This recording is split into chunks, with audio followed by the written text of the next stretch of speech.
the reason that we didn't have a stream on Friday is because I had to wake up at 5 a.m. on Saturday to go on a 14-hour drive to go pick up something very cool. And so a massive shout out to Chris CW, because we got in touch and he decided that we should go ahead and get this big beast into my hands. So as soon as Twitch catches up to the Discord audio here, you guys will see what I'm talking about. Scanning electron microscope. Nope, not quite. That's cool though. So that should be visible on Twitch now.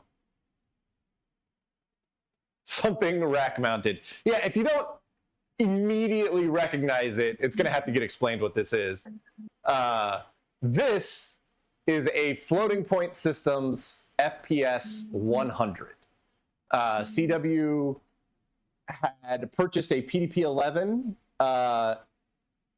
that was used in the medical industry, and this was bolted to it.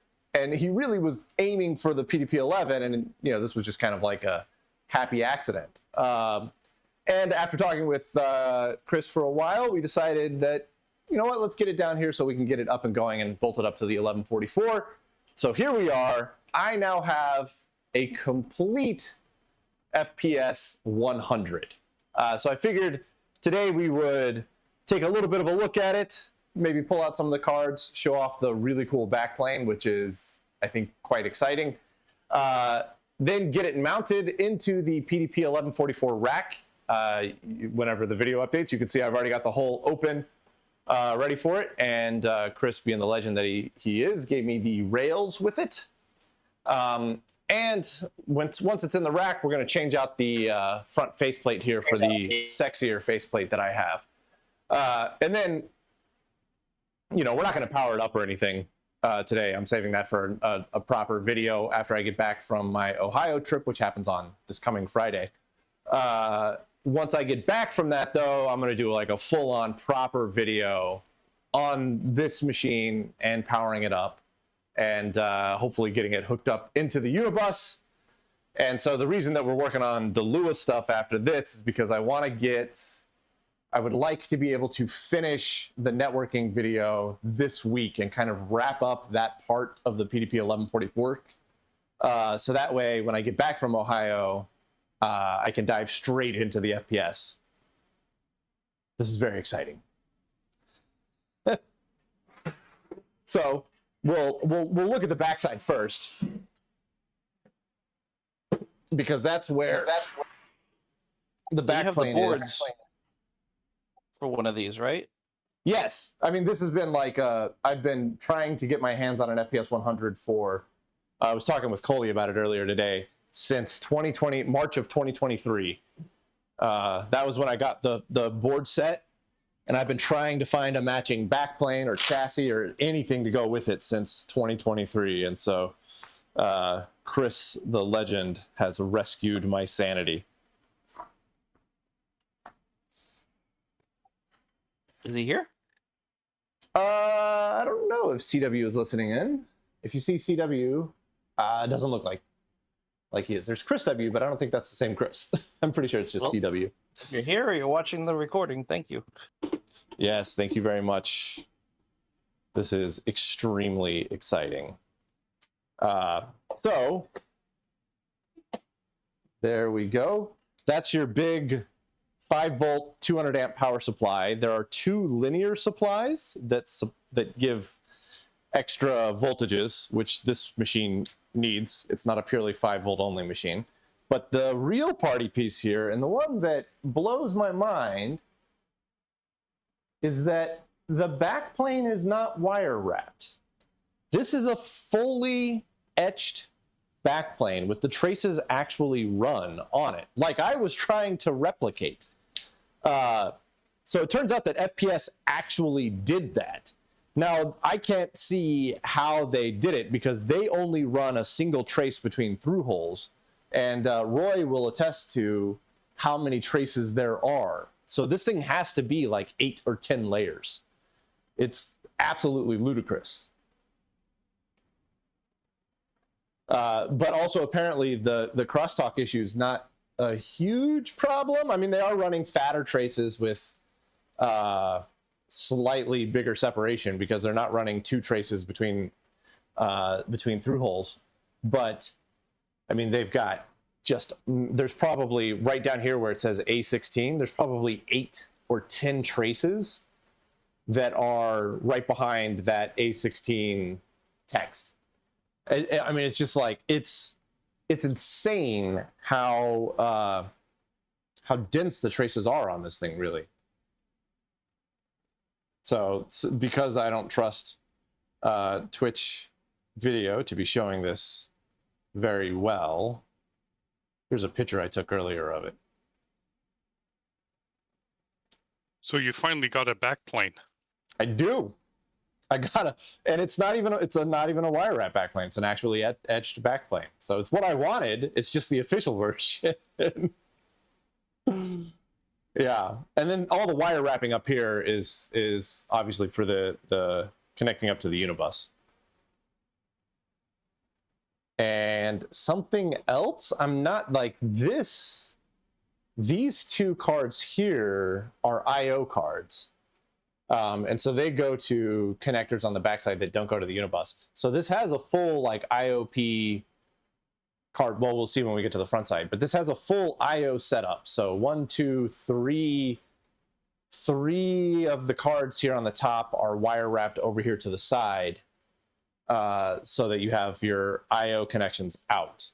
Now, I don't know what that IO would have been. If anything, they may have just, shipped this one with that configuration, but not used it. But the top one here is the Unibus. And the Unibus is like literally just Unibus edge connectors that go in here. And it's just the top one, you put a terminator in, and then the bottom one here, you just have a big flat ribbon cable that goes from this to the last slot on the Unibus. And that's it. So it's like there's nothing, like this is as plug and play as it gets, because this machine was originally hooked up to a PDP-1184, which is an 1183 on a Unibus. So like it's a QBus 83 with 4 megs of QBus PMI memory, and then it goes from a QBus to a Unibus converter, and then the rest of that's Unibus. The 1184 is a weird one. But this was connected up into the Unibus of a PDP-1184. So for us on the 1144, it's plug and play. We just put the terminator in here, plug it into the last slot, and like turn the 1144 on and start hitting the registers in this thing. Like it's as pain-free as an FPS, as plugging in an FPS can get. Yeah, Which is, you still need to get microcode on it, but at least we know what it is. That's all a software problem. Sure. We've had a software problem forever, but I've also had a hardware problem forever. But now the hardware problem has been solved, and so over here is the card cage. Take those 2 screws out. Yeah, I still have no idea what that DB38 is supposed to be. Yeah, so we've got some interesting cards here, for sure. So just going down from the top, we've got the interface card, and then the second card is what's labeled as a spare. Now that one is wire wrapped, no clue what that is. The third card is the formatter. Then you have IOP16 and DB38, and I think these are related to the IO something. Below that it says int proc, which I'm guessing is interrupt processor. No idea. I'm guessing that's related to IO somehow, but I don't have that card. And according to the official printed out list of part numbers here, that card was never equipped. So we're not missing it. It just they didn't order it with it. And then you get P3, P1, P2, that's the processor, those 3 cards. TM is table memory, MD is main data, FM is floating multiplier, and then you have datapad left, datapad right, and then your full floating adder on the bottom. So yeah, full the what's the term? The full bullpen is what we're looking at here. And the MD, which is what, 5? 1, 2, 3, 4, 5.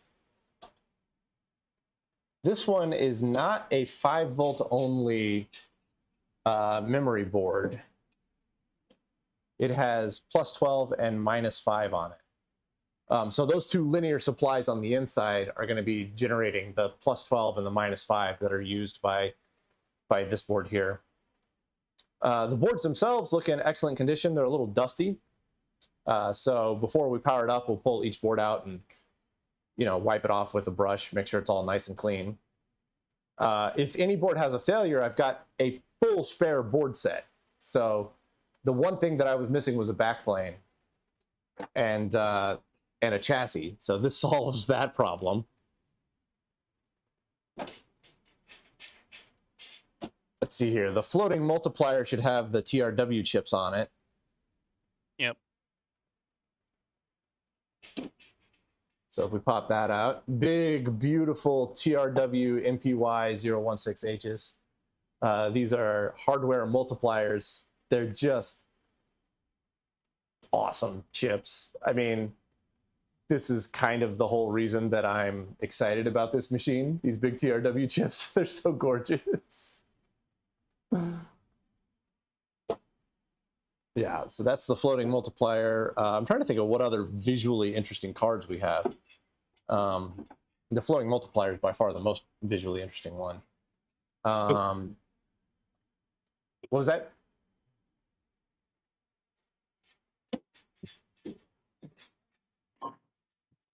So there's the PDP-11 interface. That's the I have a spare one of these, and I think Vanos's oh no, his was connected up to a VAX. Does Vanos have the PDP-11 interface card? Yeah, he has the Unibus card. X. Is it called 11 PDP-11 IF? Like this one is like literally labeled PDP-11 IF, but his was originally hooked up to a VAX. I think he has an APIF. No, his has a VAX /IF or something. Oh, okay. I So don't know it why must be it's any slightly different. different. Yeah. Yeah. Is Vanos? Are they planning on hooking it up to a VAX, or are they going to go to a PDP-11? I think they're going to go to a PDP-11, which I think makes them a... Well, if we may have to figure out how to get him a spare PDP-11 interface card then, because I don't know what the difference between the two is. Oh, him. He's a friend of mine, so I'm happy to... I think it's happy to still help him out. 4421. So Yeah, it's just a different revision, probably. I mean, 'cause there's it's some 5000. changes. Yeah. So the format is not really exciting. The IOP16 I haven't looked at yet. This is a board that I don't think we have. I mean, I don't know if it's as complex as PIOP, like the parallel, the peripheral processor. I don't think. It I might don't know. just be like a huge GPIO board. yeah, it's just pure 7400 series logic. And then the DB38 is the big mystery here. We have no clue what that one is. It's such a mystery because, like, DB, the data bus 38, that's the size of the data bus, but why do you need a card for it? Yeah, like maybe this is supplying the 38 bits of the data bus to an external I/O thing. I don't know. It's got a boatload of 74181s on it though, so like those are like proper ALUs, right? Those are 4 bits each, right? So we've got 1, 2, 3, 4, 5, 6, 7, 8, 9, 10. 10. So you got 40 bits worth there, which is too much.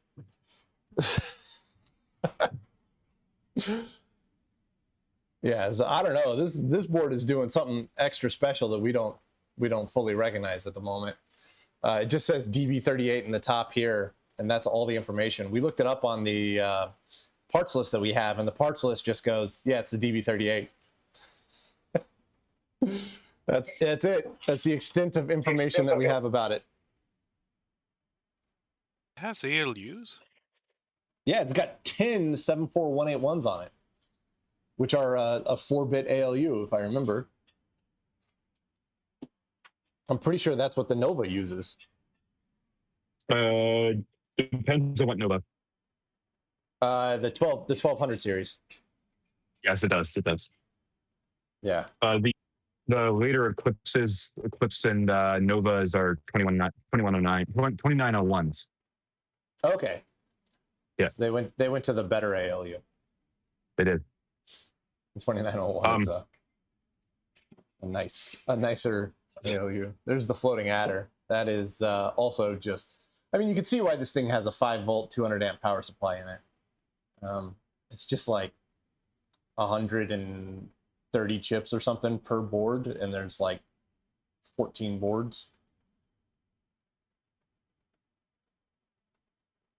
Yeah, absolutely gorgeous. I love this thing already.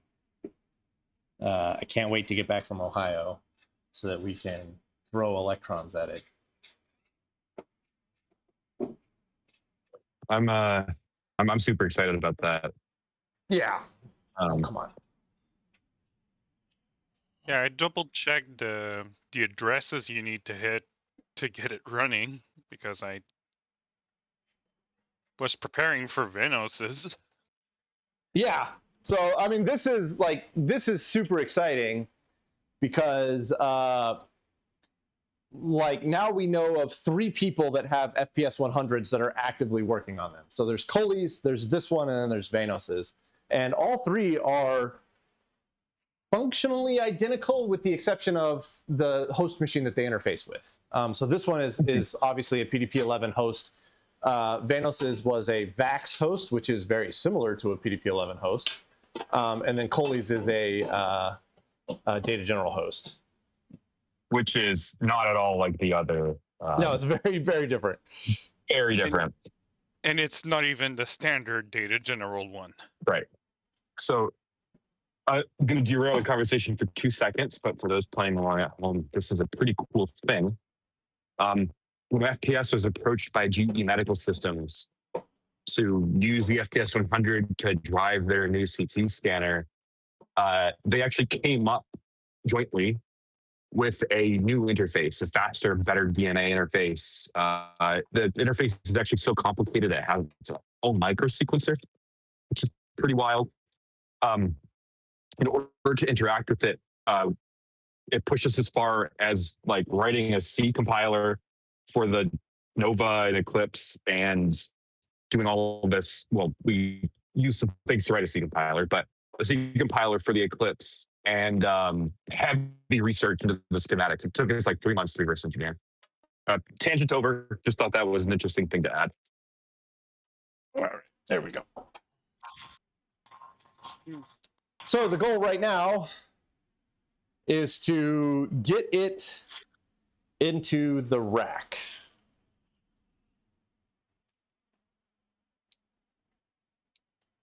And I do have the rails for it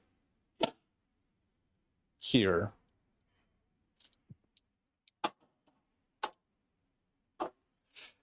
I just got to figure out how to get those mounted into the actual rack itself. And then once the rails are mounted in the rack, I should be able to just slide the whole thing in right above the FPS 3000. Now, the $1 million question is what do we do with the FPS 3000? I don't have a good answer for that one. This is the Unibus cable, by the way. You have a PIO connection. Yeah, you just need to wire it in. Yeah, I mean it's well, so the FPS 3000 I think was kind of intended to be fully standalone, right? Like I don't know how you would wire your I/O into the APIF or the VersaBus. What am I doing? This is what I'm doing. I mean the 2 cards that are XP32 are meant to just fit into pretty much anything XP32. The problem I have is I don't know the other cards that go around it. There's extra things in Vinos's FPS 5000 that Yeah. I don't understand.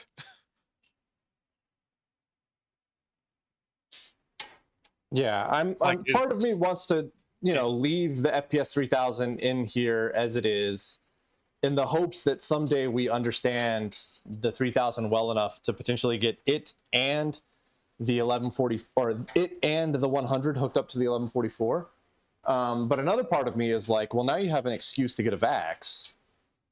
Because a VAX makes way more sense with an FPS 3000 than this would have been. The 1144 would have been quite old by the time the 3000 released. So Well- you need extra science equipment to plug into that computer also. Yeah. Yeah. Well, I mean, obviously. Yeah. So yes, but the XP32 itself is not actually inappropriate for the 1144.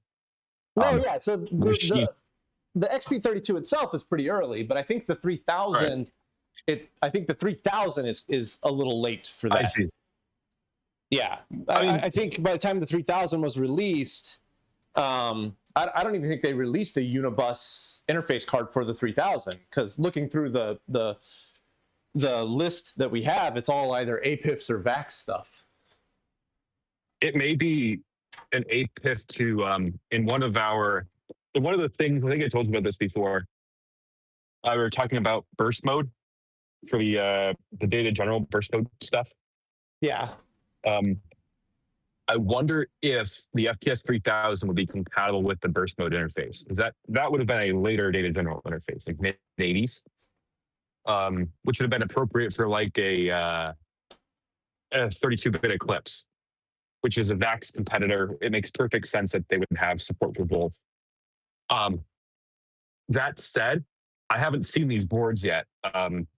We know where they're coming. We know where they're coming from, so we probably won't see them until the end of the year. I'm hopeful. All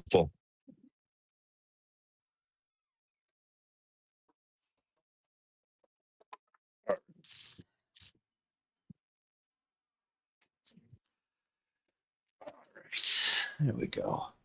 Let's see if I can find 4 more of those things that you clip onto your rack so you can screw bolts into them. Got some, but I don't think they'll work with this rack. I don't think these fit on this rack. Well, maybe they will. Yeah, those will work on this rack. Okay, excellent. And then I got to figure out which holes to put it in. That's a lot harder to figure out. 2, 3, 4. I should No, also need- mention that Oh, sorry. I have known about this FPS 100 for a little bit, and keeping it a secret has been killing me. I've been we wanted sitting it here to like, be a surprise, you know? yes. And I'm sitting here like, don't tell anybody. I want this to be a surprise.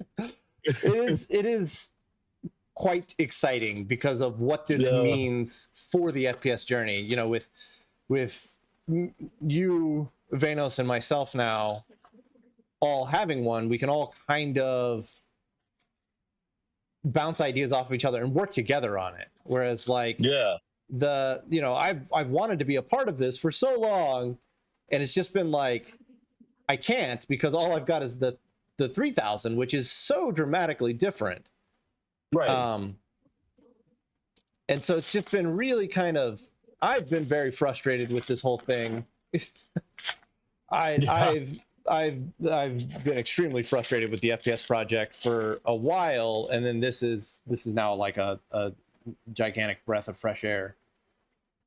Yeah, I was frustrated for you. I'll be very real. I was like, man, like there's a little good option, for you, and little good option for the project, and just so glad that that turned around. Yeah. So everybody say thank you to CW. Yes. You rescued my sanity.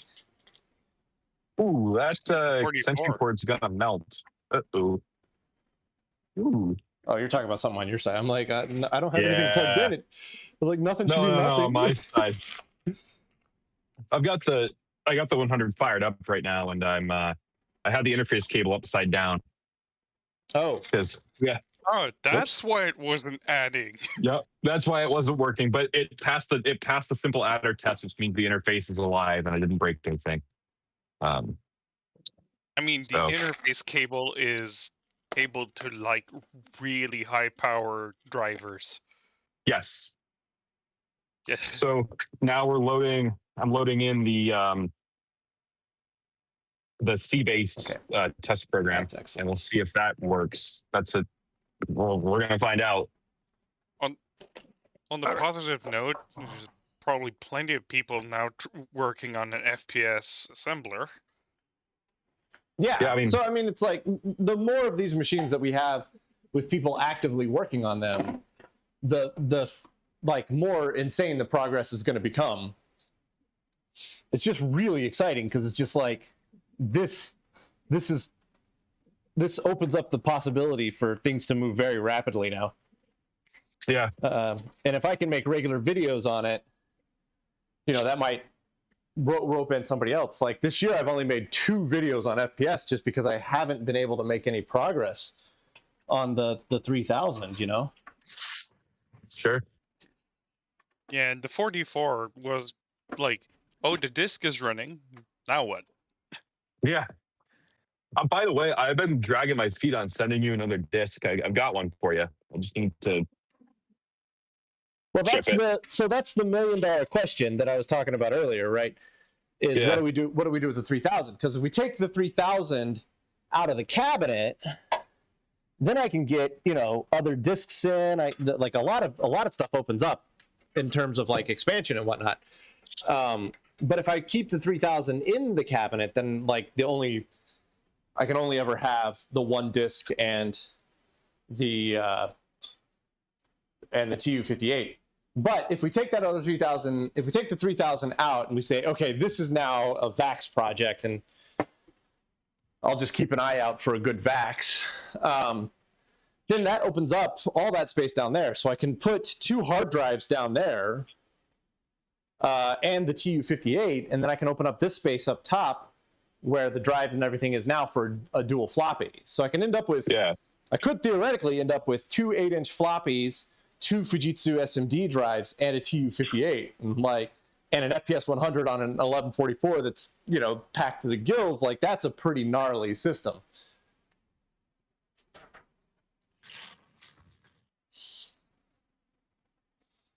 Yeah, so I think those are going to This go is true. like that. And I think I might actually have that lined up correctly already,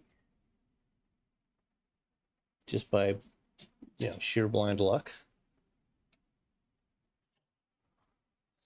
So that would put the bottom of the rail there. So from the bottom of the rail to the top of the chassis, let's go ahead and measure that. Only inconvenience is I'm pretty sure it weighs more than the 3000. It does, but not by much, actually. They're surprisingly close. Yeah, and they're surprisingly not that heavy. So I need to go down. Overall, I mean. Okay. I need to go down to like U, I think. Yeah, at least it's a foot higher. Do bottom of rail there. 25. That's still maybe a little tall. If I do bottom of rail there, that clears. Okay. So I need to go one there and one there. So let's do one on U. Let's pop this guy off. Do one on U.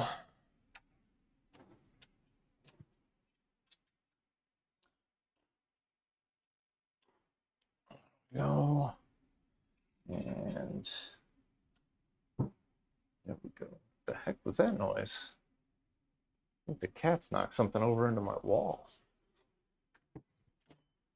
What are you doing, Sue? Hey, buddy. You got to say hi to the people. We got to pay the cat tax. I got cats running around too. Got to pay the cat tax. I can't let you in here because you'll just wreak havoc. And you're shitting like Yeah, crazy. We've seen what happens to cats and electronics on AJ's. Oh, yeah. How did the pinch hitter stream go? I was. Well, I thought it went great. Oh, hey, AJ, you're here. Welcome. How did it go? Thank you. Well, I did it 3 days in a row, and I did notice that. Yeah. so yes, and I think it went great. But I mean, you really should ask the audience. It's all my first time, streaming on Twitch. I don't know if I believe this, but the hey, like Starlink drops out at least 2 or 3 times during the stream. I haven't figured out why yet. It just did it again tonight. So, it's not just when I'm streaming. It's just dropping out because it's Starlink, I guess. Anyway, but I think Saturday night I was able to stream for 4 hours straight without interruption. And according to Twitch, I got 96 viewers. How is that possible? That's pretty excellent, man. I mean, not much interaction, but I'm looking at,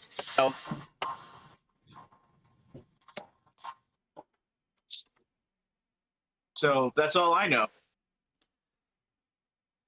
So it was a lot of fun. You set me up pretty well, and it seems to work, and I appreciate it. Excellent, man. Well, I'm glad. Yeah, thank you. We've been trying to get you to do something like that for a while. I appreciate the consistent encouragement, and it is not lost on me. How did the Tipsy go? Well, so we were just working on the monitor, and we were hijacking the CRT, and we got, using a modern CRT driver that we get from AliExpress, right? Yeah. And that we got it working, except it seems that the geometry of what the driver's expecting is outside the envelope of the CRT, because it's too big for the CRT, even if the CRT is 14 inches, and this is designed for something that's a minimum of 14 inches. We can't get the video to shrink small enough to fit on the screen. It keeps reflecting off of the sides of the CRT and going off the edge and distorting and that kind of thing. So I'm not sure I'll ever be able to get it to work that way, but we spent 3 days trying. We even got a little bit of a lightning bolt on the first try. Oh, you had some excitement. Yeah, nothing like a CRT lightning bolt to liven things up. Yeah, a little spark just jumped from the anode to the coil, just spontaneously. It's just making sure that you were awake is all. Oh, we were awake. And, and I experienced somebody giving me a first replay. So that was exciting. Right? I got my first replay from somebody. That's awesome. Yeah, I saw it. I saw it at the moment. It was like, oh, I stopped it. I heard a bang. It's like, and I saw the spark on because of the delay. I was like, I know I saw it. So thank you for the replay, since you're the one who did it. Oh, it was Roy. Okay. Yeah. It was Roy, yes. Roy's been very helpful the whole time. I've been falling asleep on your streams. I'm just fine with that. Just fine with that. All right. I think that is acceptable for the rails. Suppose we'll find out.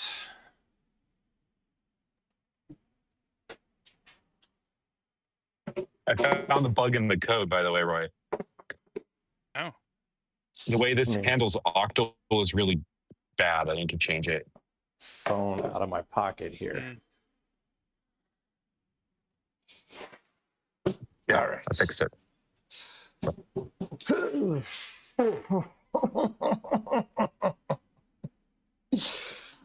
All right. Oh, you're not a lightweight girl, are you? All right.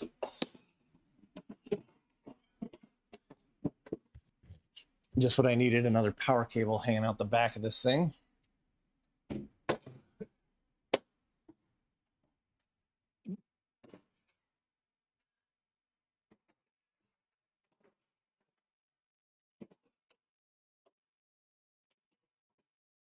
Right.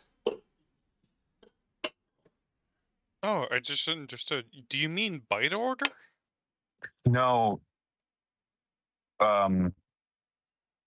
It's not understanding the device codes as octal. It's seeing them as decimal.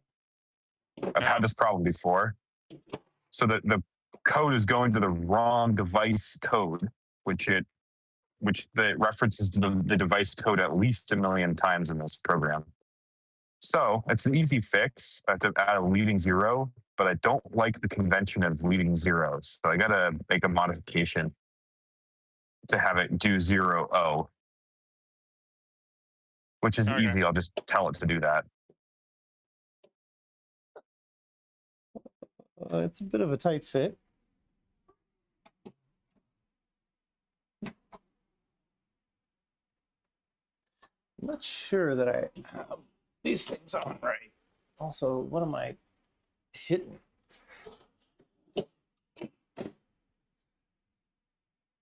Oh, I'm not fully into this one. Oh, that's not great.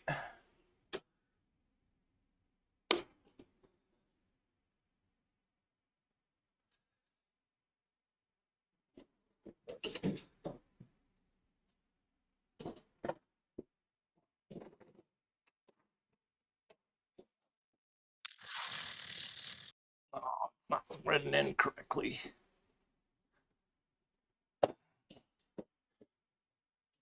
All right. All right. Okay, well, that's annoying. My other FPS has the same problem where one of the rails tweaks and it doesn't want to slot into the bottom side of the rail.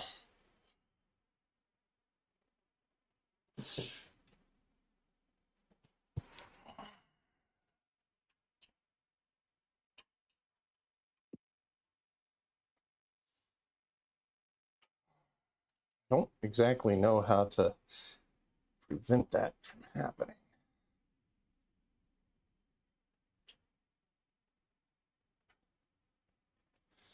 It's just like as soon as you get weight on it, the rail twists and then the whole bottom side doesn't thread in, doesn't hit my bearings correctly. It should have been designed for the time everything was made out of lead. Yeah. All right, let's try again. We may need to go down one more notch on the bottom here. I don't think like so, A though. light computer. What's that? I don't have any light computers. They're all heavy. Yeah, they all weigh an absolute ton. All right.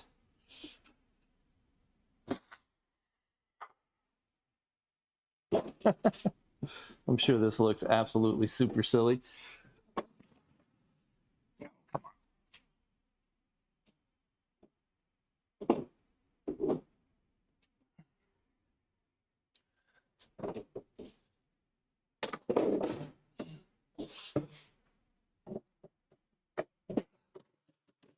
thread in, for the love of God. Oh, it doesn't want to I'm today. trying to reach out and give you a hand, but it's not working. Yeah. Your cable's stuck under it. No, Oh. it's the rails are like slightly too wide for the body, so they don't want to. So the machine doesn't want to slide into both rails at the same time. Let's come back in with it this way here. Oh, great! And I just lost one of my ball bearings because that got bent up. So that's obviously never going to work. Are those the kind of slides where if you pull it out long enough, it locks into place? Yes. Well, they're supposed to be.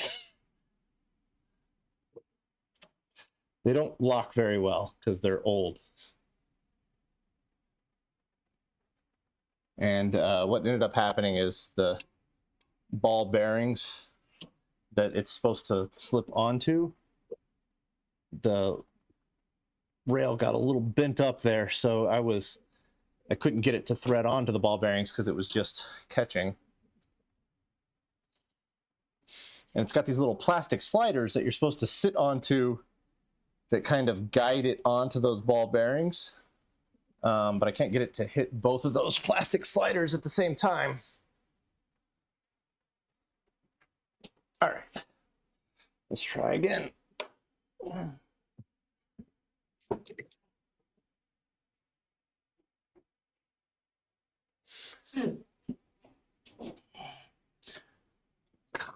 Cable.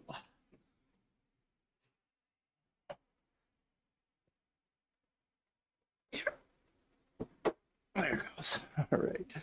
Whew. You have to get that power cable out of the way. I'm working up a sweat tonight. All right. Yeah. There we go. I got the left one on, but the right one is now too far away. Oh, did I get it? I think I got it. Yeah. Seems FPS is hard to work with architecture. Yeah. That should do it. Oh, don't you fall off. Man, it was in. And then it popped out of the rail. These rails are not great.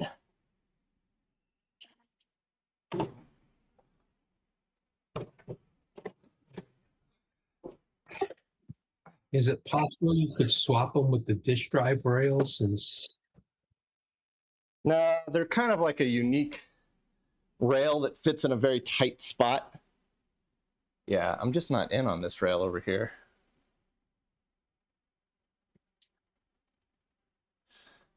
I think I gotta loosen the rails up and slip them out a little bit. I've got them pushed up tight against the edge of the rack, but I think that makes them too wide. And I end up popping out on the bottom here. Now remember that those side panels come off. Yeah, not easily. No. could you use like a car lift to hold that thing up while you're working on it? When you try to Yeah, put don't it you in? have Yeah, that platform lift that I broke? Yeah, I do. And we could use that if we need to. I'm just. Oh, I see what Yeah, happened. we've I- had Kojaks in that before. What? Yes.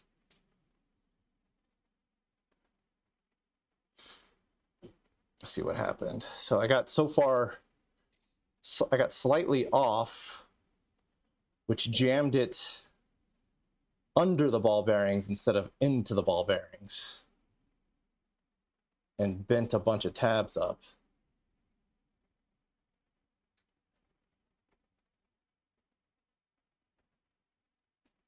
Yeah.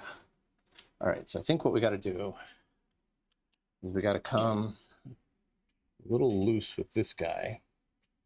It's counterintuitive as this seems. Or maybe we go loose with this one instead. And we come out with it.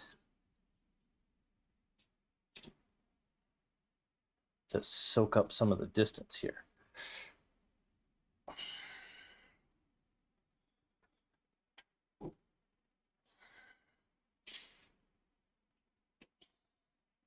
You're already pretty far out.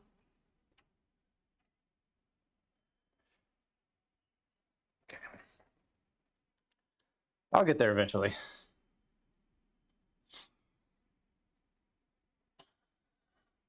All right. Yeah, I can come. Yeah, see, that one is supposed to lock and it doesn't, which is the problem. One of the problems, I guess. There we go. Oh, let's give that a nice bend, I guess. Yeah, the lock on this side has been bent and twisted so bad that it doesn't lock all the way out in the service position anymore. And then now I should be able, once this thing slides in, that should push on that and break it loose, but it doesn't. And now I've got it jammed.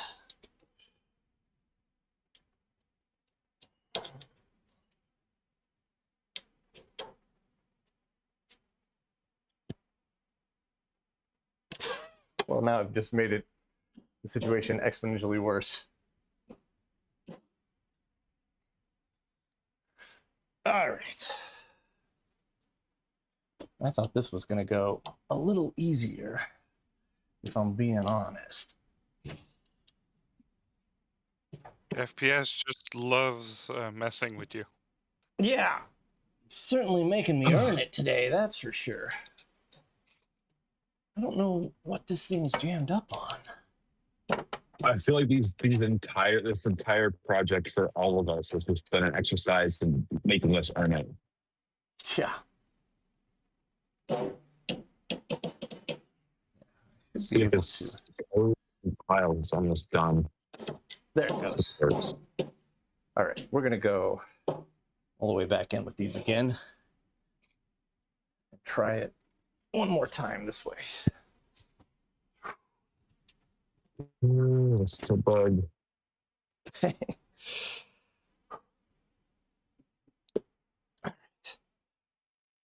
Damn it, I just thought we're gonna be in a race for the first FFT.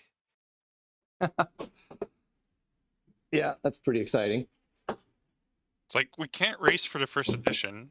It would be unfair to race for the first multiplication, because I literally have that code. Do you want me to run it? I can run it. I mean, we need to change the C code to pretty a bit. I think. No, I mean, you have the S, that dot S code is that. Hang on.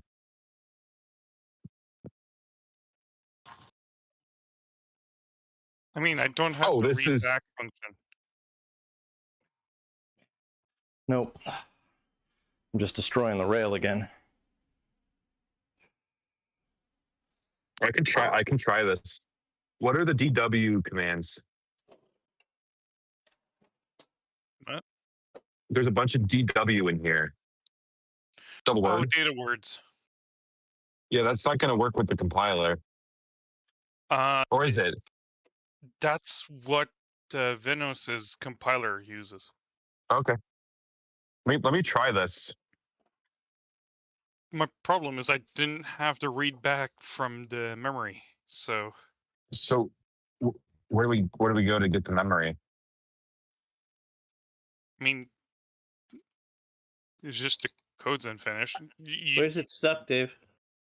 The rail keeps, instead of slotting into the ball bearings, it keeps slotting under the ball bearings, which then twists the ball bearings out of the slider. And I don't particularly know why it keeps doing that.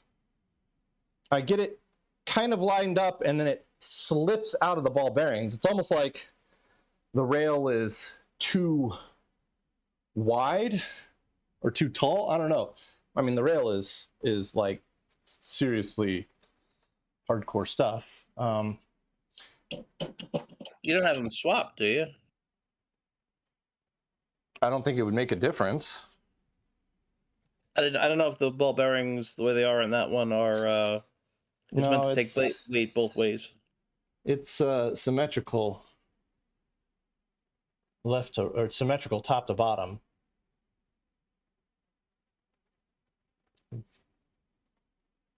It sure looks symmetrical top to bottom. I can try swapping them and see if I have better luck that way. I mean, that's a... I mean, if you take them out, you can at least see if it's turning into a banana or not. That's an idea. I mean, I don't think it's turning into a banana or anything, but I mean, if I swap them, that might make it sit higher, lower. I might need to change what holes it's going into if I swap them. I'm guessing, so don't take it as gospel. Well, no, so I keep, you know, all of the weight's on the bottom rail, right? And so if I can't get it to slot into the bottom rail, make the bottom the top. And use the symmetricalness of it to try the other side. Right. I get what you're saying.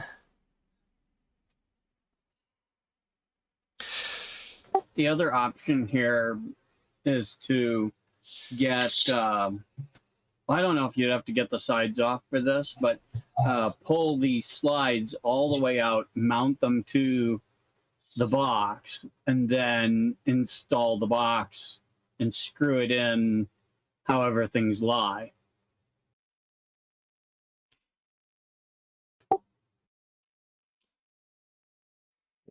Let's see. Will this thread on?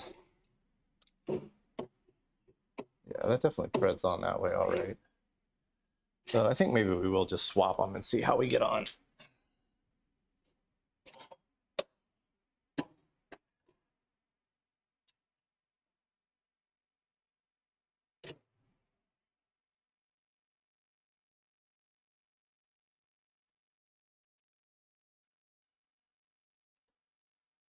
I don't know. I still can't decide if I'm one hole too tall or not. So we may be taking this whole thing back out again.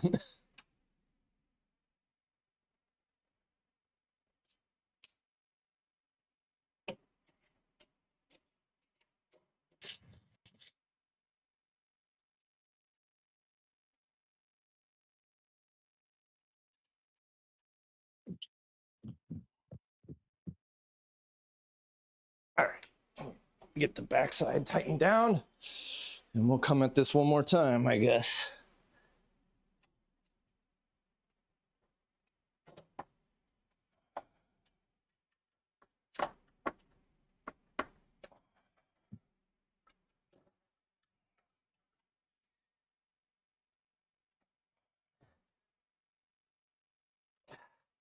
Getting things to go into rails on a rack is always a pain in the butt.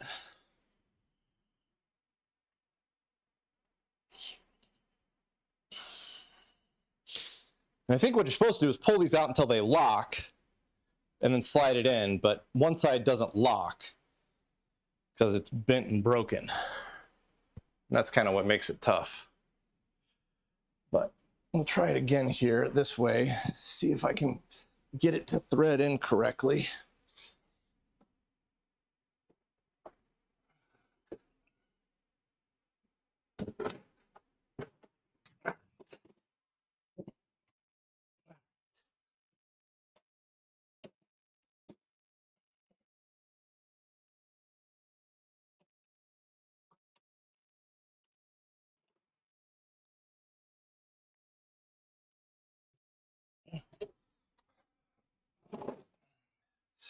Nope.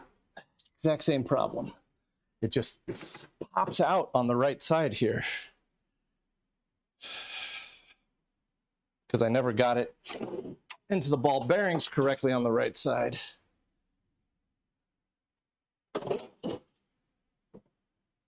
Well, tell you what, let's try this.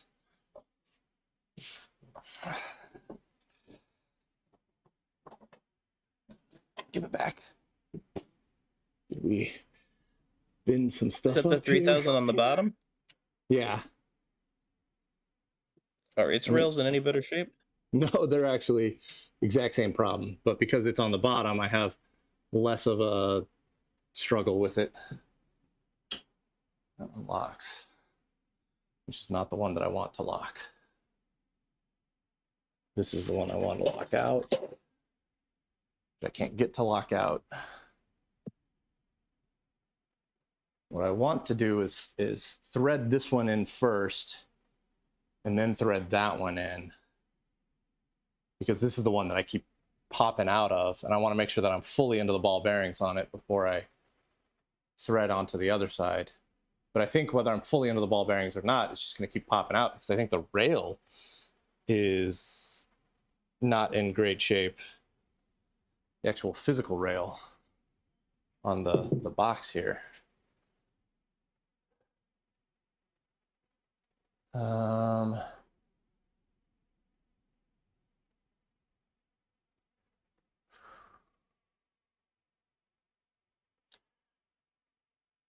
Push those guys back, which is what's happening anyways. Because I can't get it to, I'm trying to get it to thread into that one first. And what's happening is it's catching it. Instead of going over the ball bearing, it's catching it, pushing it back, and then snapping out, as opposed to just sliding onto the ball bearing like it's supposed to. Yeah, the other option would be to loosen this, just not take them all the way out, but back off the screws on the right side so it has some play, and then push it in and then tighten it down when it sits where the weight wants it to be. Yeah, that could work. The problem is that as soon as the weight gets on it, the rails twist. And when they twist, they pop out and we're right back where we started. So that twisting motion is kind of what's screwing us anyways, because like as soon as I get any weight on it, I can see the whole rail start to twist and flex. And because I'm not fully popped onto all of the ball bearings, they just pop right out and then I'm screwed.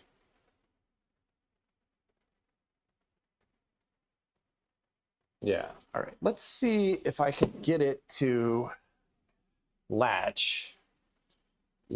in this outer position like this.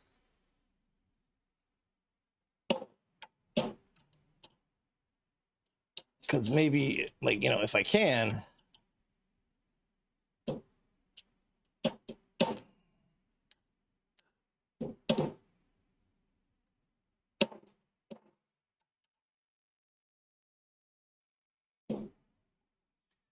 All right. I mean, I think that's how it's supposed to be. That's locked. And I think I might be able to break that lock loose later. So let's try to thread it on this way. Maybe we'll have better luck. It's them locked out in this far position here.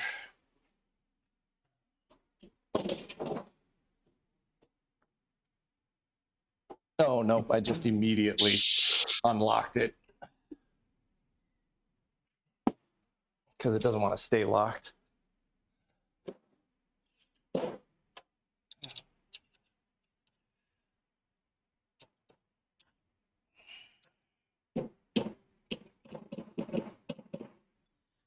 You come unlocked again, I'm going to be unhappy.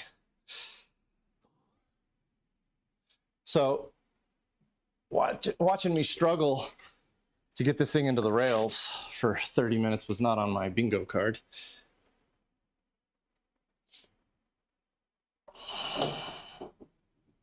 No, but it's not uncommon because you don't like back then for something like this we would have had a device for jacking the box up, level up the rack so that we could work on it without having to support all that weight by hand. You don't have that kind of stuff.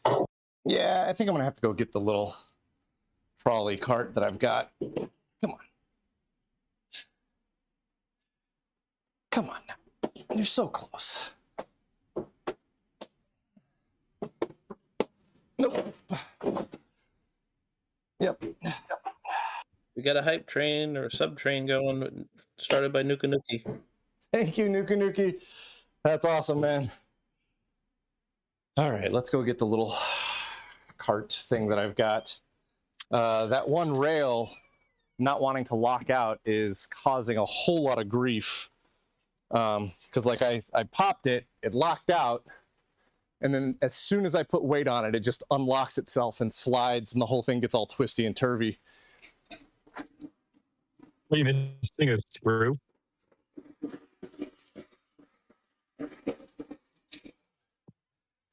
This was absolutely not what I wanted to be doing most of the night. Oh, I'm sure that was loud as heck. Well. Yeah, just a bit. All right.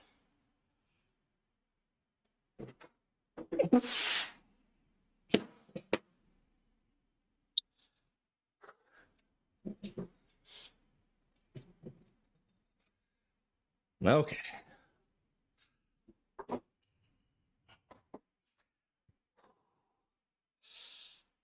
Let's see if I can get that thing to lock out again.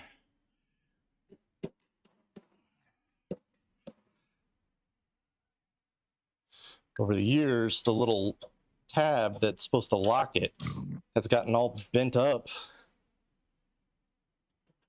Great. Well, it's locked out now.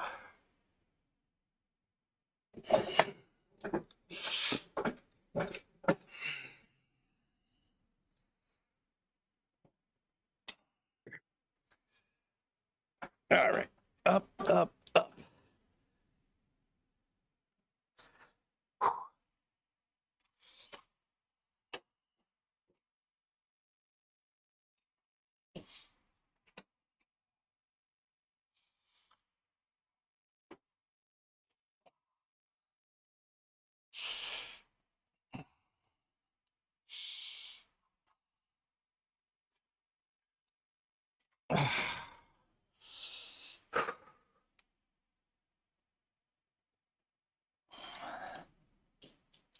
Yeah, just immediately jammed on this side because we didn't actually thread into the ball bearings there.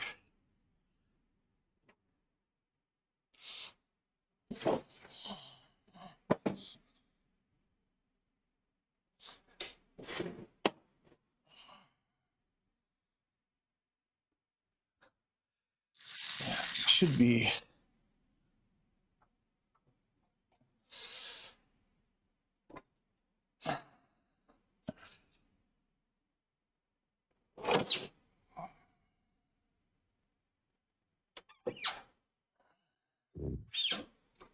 that's a lovely. Oh, it's the power cable this time. All right. Again, very much so jammed up somewhere. Where are we jammed up?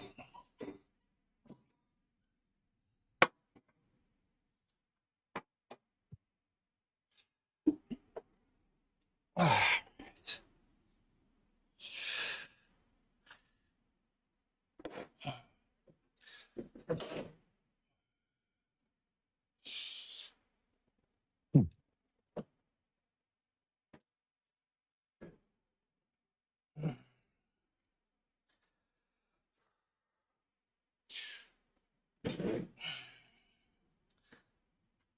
Nope.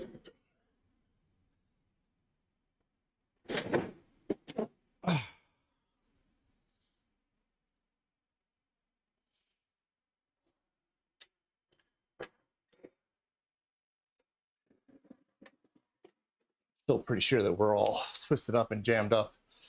Not right.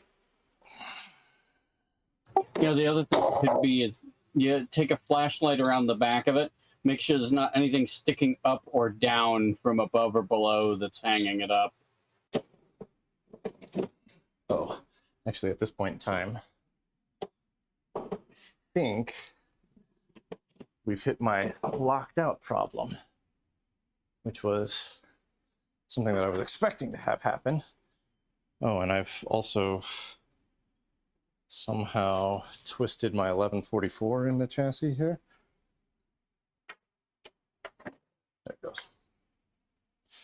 All right. I think we're pretty close, actually.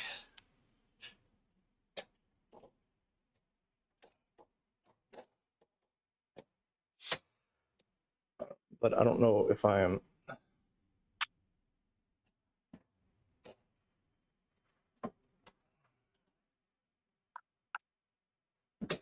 Gonna be able to get it to go the rest of the way here. No, because I'm locked out. All right, let's come all the way out until we lock. Ugh.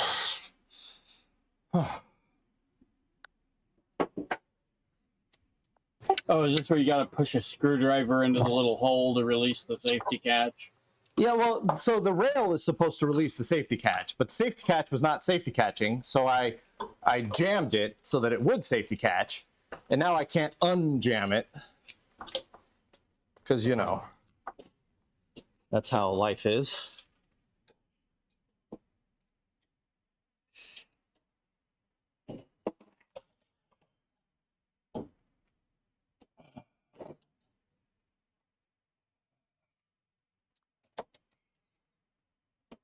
Because this thing really does hate my guts. I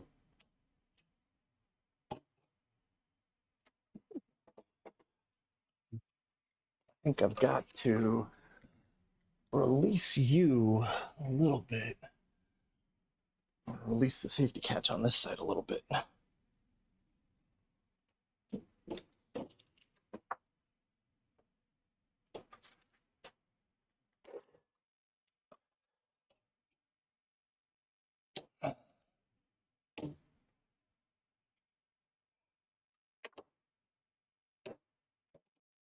There we go. All right. We may possibly be in business here.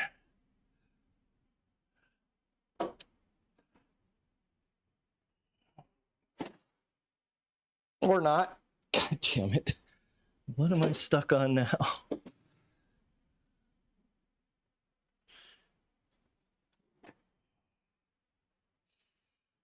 Oh, apparently I'm catching on my hard drive now.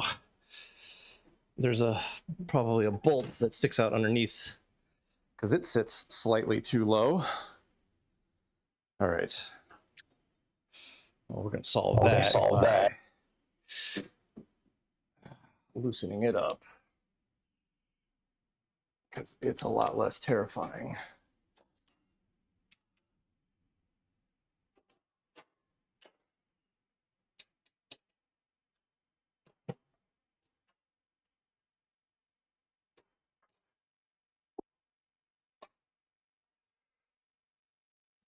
Hey, Dave.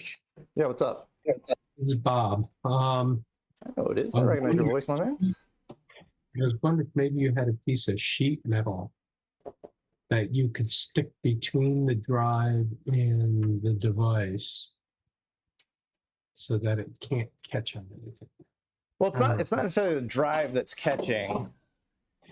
It's the drive is sitting on a rack. And I think I have some screws that stick out, or some bolt heads that stick out the bottom of that rack just a little too far.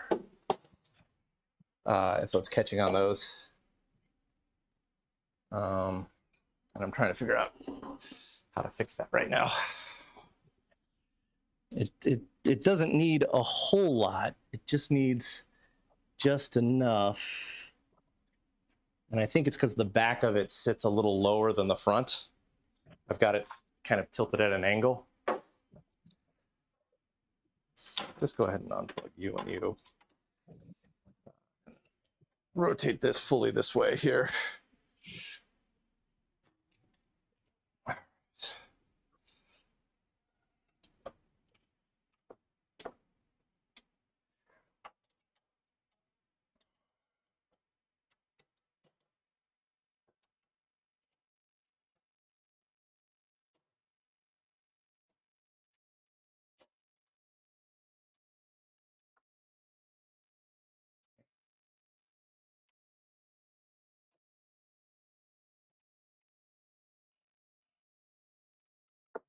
What is catching?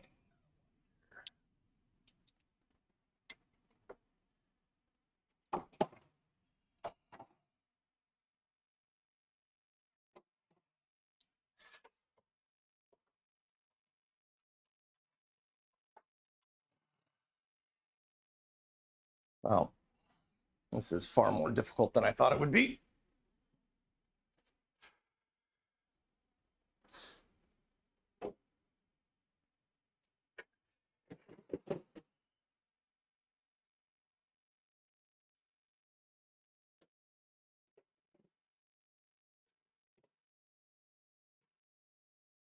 Get you out here and then figure it out.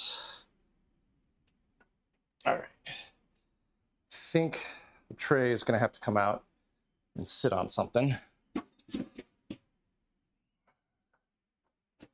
So that way I can slide the FPS 100 in, and then I can position the tray such that it doesn't hit.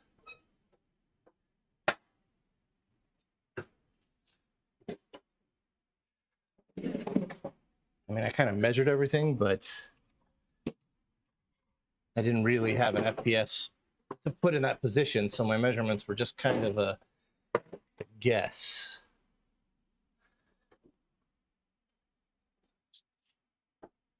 All right, let's at least get the FPS to slide all the way in for a second. All right. Is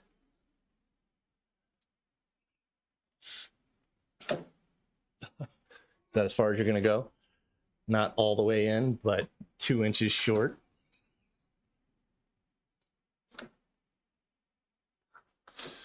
Oh, I see what's happening. My DZ11 my DZ11 stuff on the back is now positioned incorrectly, and so the FPS is running into it. I've got that DZ11 16 port expansion thing.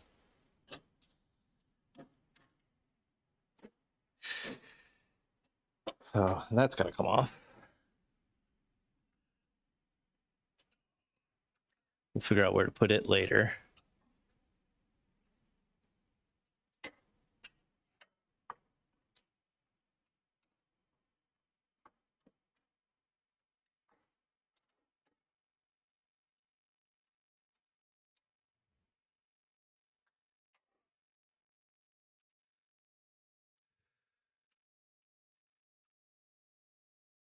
I mean, ultimately, I would like to get a DZ11 into this to give me 16 serial ports out the backside, because right now I don't have any serial. Oh, it just fell.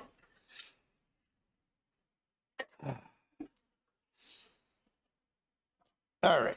Yeah, so that's what I was talking about was in the way.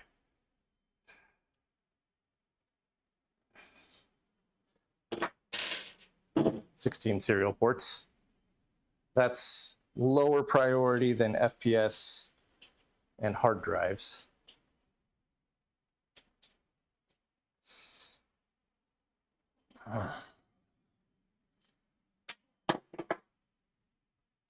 So now the FPS should slide all the way in, which it does.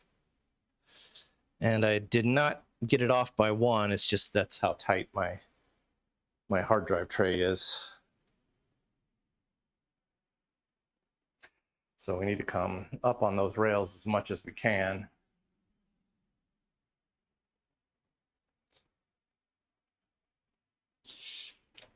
I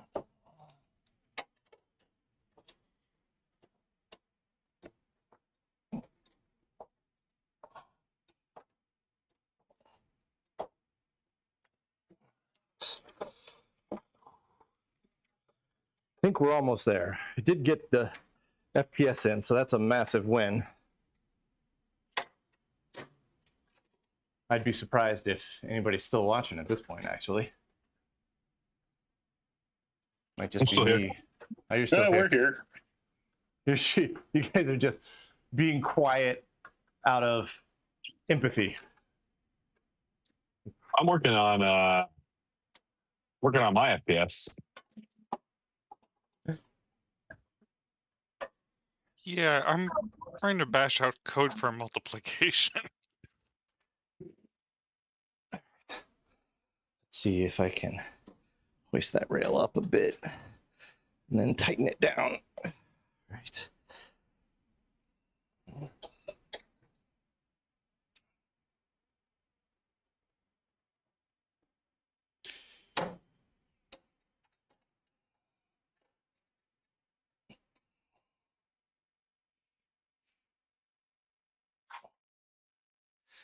Yeah, this just kind of reaffirms my theory that I need to put the dual floppy drive up here and move the hard drives down below, because the dual floppy drive is kind of all encased with countersunk stuff. It's a little cleaner, and I think it'll fit in that tight spot a little better. And then I can put the hard drives and stuff down low.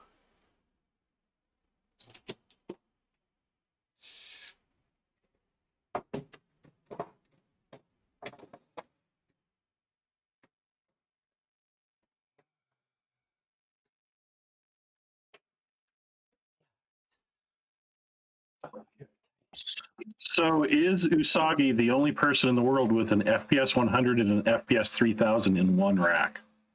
Yeah. Well, yes. Yeah, because you would have to be real dumb to put both in one rack. Yeah, because most people would just get a 5000 and just add XP32 to it. Yeah. Yeah, that's why you gotta be real dumb to get both in a single rack. Oh, that is a tight fit. Well, technically, that's in.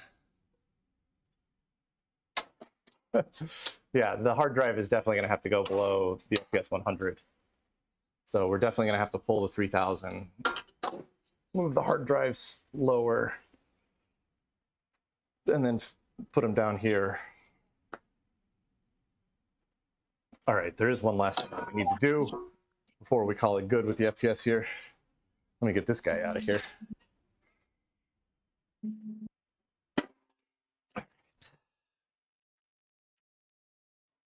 Oh, hey, you got it done. Yep, it's not graceful.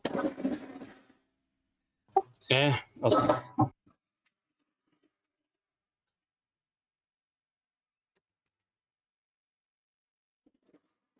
lot of things usually weren't. Well, it's so tight that even at the max limit of adjustment on my hard drive, it's still squished up against the top of the FPS. So they both kind of move together because they're kind of jammed together. So ultimately, I'm going to have to move that to down low. And I think the FPS 3000's got to come out. But Is that a structural FPS 3000 though, with all the other weight on the top? this thing has one of those anti-tip legs. That guy. I don't know if you can see that on the camera, but you pull it out and it doesn't tip. Whew. Okay. I meant more, is it holding the sides of the rack together? Oh, no. The rack is all welded together. Yeah, no, those racks are tanks. Yeah, you could There- park a there car on was- top of the rack. There was that brace that went underneath the 1144. Will you be able to put that back in there? No, because because I want to put 2 hard drives in it if I move the hard drives down low, and I need all the space I can get down there for both the hard drives. That extra thing took up 1 U, which is vital. Every U counts. Yeah, also, that was. Oh, go ahead. There was a reason that the 44 usually came with a double cabinet.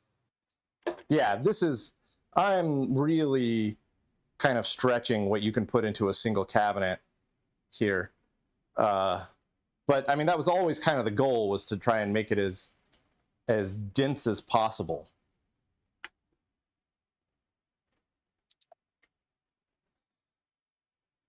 All right.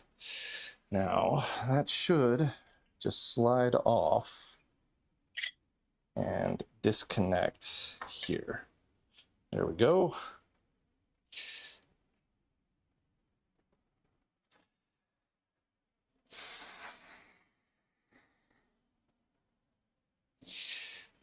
Now I got to be careful with this one because it has cracked. The bottom of my plastic's cracked, which is unfortunate. But I do believe the plug here should be the same. Yeah, so I should be able to take you off, thread you through, and get the new plug in.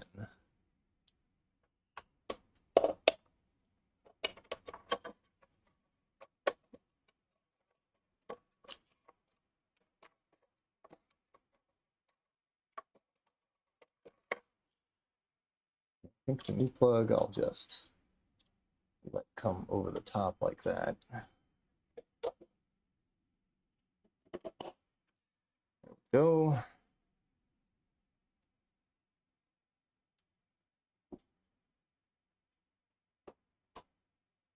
And you slide.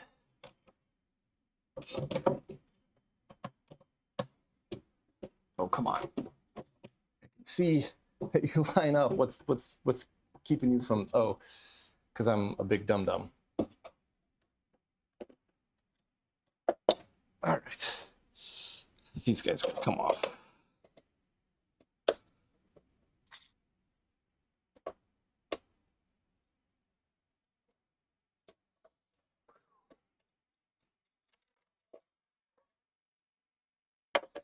All right.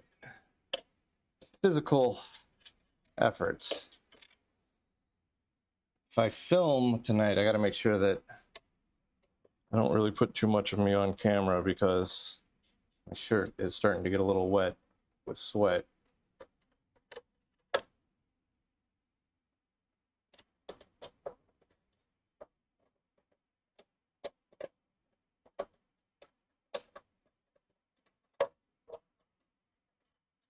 All right. All right.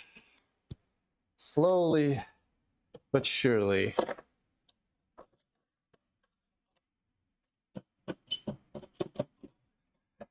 Getting there.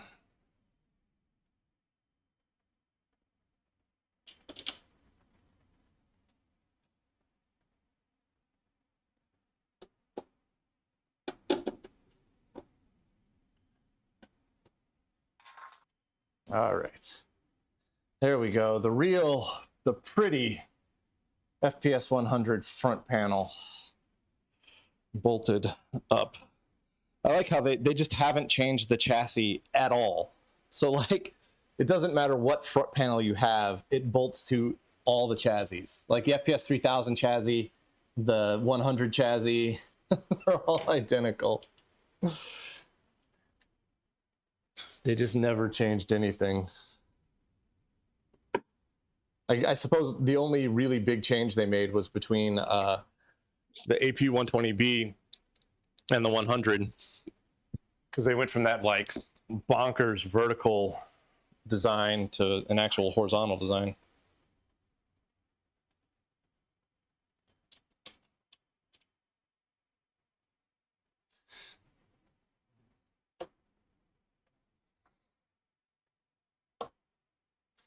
Oh man, I don't know how many decades it's been since this front panel was bolted to a real FPS, but feels good for it to be back as such.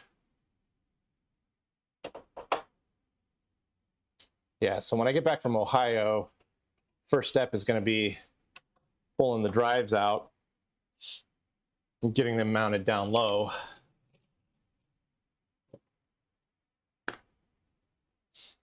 And I think I've got a nice filler panel that'll cover up the drives since they don't have to have, you know, a big opening on the front. Oh, I missed a bolt. Where did I miss one at? Down low.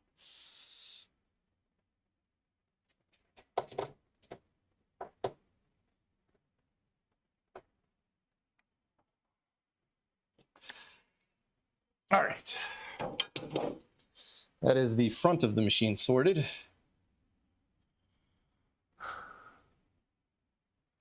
Looks good. So the real question is what VAX is a good VAX to go with this thing? I have no idea what VAXs they used with FPS machines.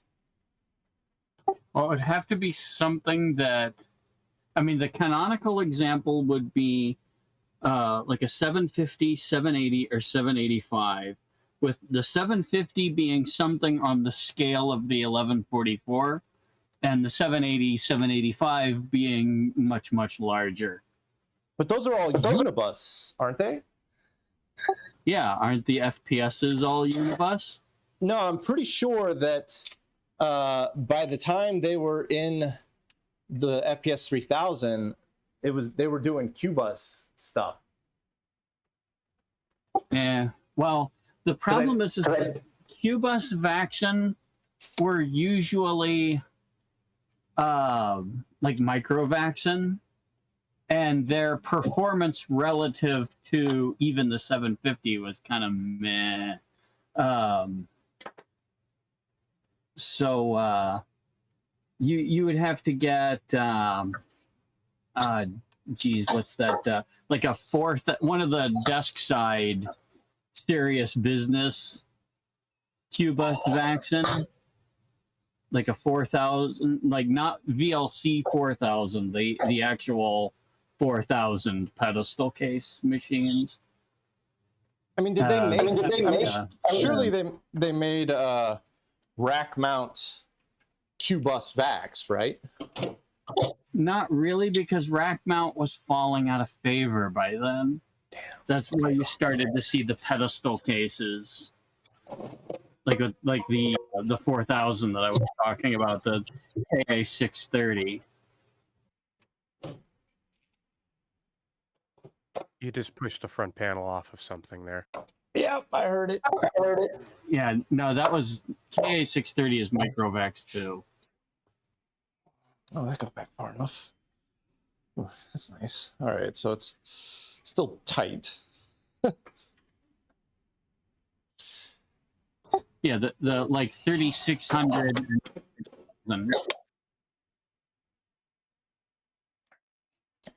I got to figure out what to do with all these massive power cables. Oh, that was 670, not 630.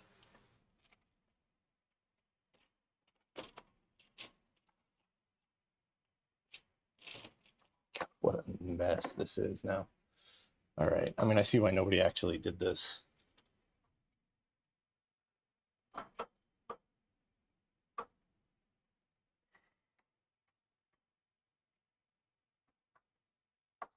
I don't even know what to do with this. It's so much cable. I don't even know where to put it. Well, it looks like spaghetti, maybe in the pot, and then eat it. You never know. There you go. Might be tasty. All right. It's just like big 30 amp 120 volt cables. Not a just, like- joke, but get some of the like the Chinese finger trap tubing and put it in that and make a loom. Well, so only one of them really needs to stay in here because the 3000's got to come out, but I'm not doing that right now. So for now, they just got to get kind of held out of the way so I can slide this thing back into the corner. And get my rainbow plugged into it so we can get on with troubleshooting the Lua.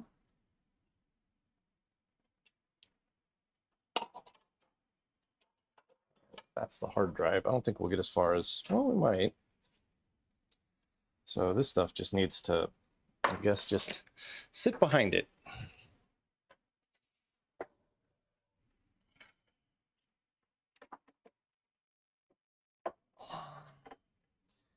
This is the rainbow power. We'll drape over the rainbow.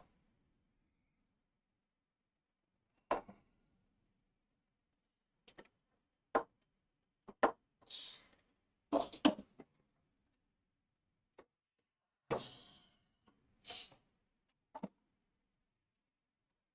right. All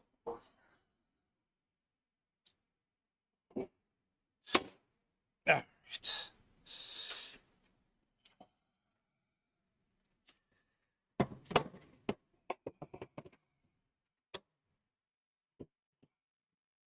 There we go. Oh, what a mess. Suppose that's close enough for now. Okay. Well then, that took about 40 minutes longer than I wanted it to.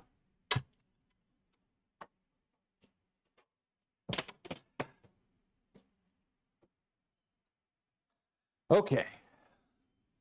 Jeez. Oh, it's only 11 o'clock. I thought it was like midnight 30 already.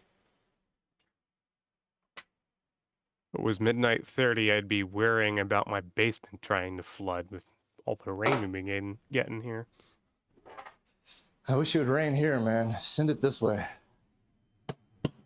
I don't know if you want almost 3 inches in 2 hours. That was not fun. We live on top of a hill, so 3 inches in 2 hours would just be wet. We wouldn't flood.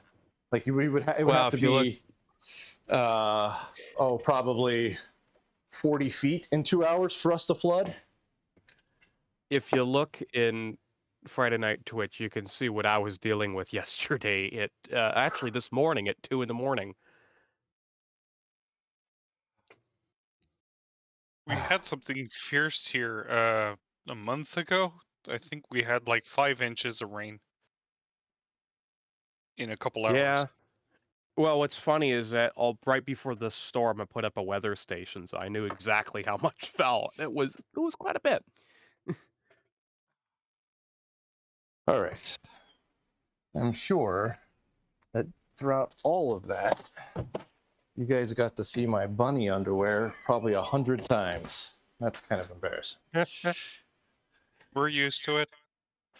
That's And to even be more very honest, embarrassing. there are people that wear way worse. I mean, it's literally, you know, bunnies eating carrots. It's better bunny underwear than plumber's crack. Okay. Yeah, or that is I true, could be wearing you like know? a red lace thong. That would be an awkward one to explain. Where can we buy the underwear? This was from Old Navy. Oh, I thought it was Usagi. Oh, hey, swag. there's your Vax. As they say in the UK, nothing sucks like a vax. Yeah, I got my Vax going. I made a right proper mess, so my OCD is going to go insane unless I clean it up. All right. All right. Now we're moving on to DeLua stuff. And honestly, that's actually kind of on schedule. I was kind of thinking I would mess around with it a little more before I tried to put it into the rack. But I instead decided to go for the rack first.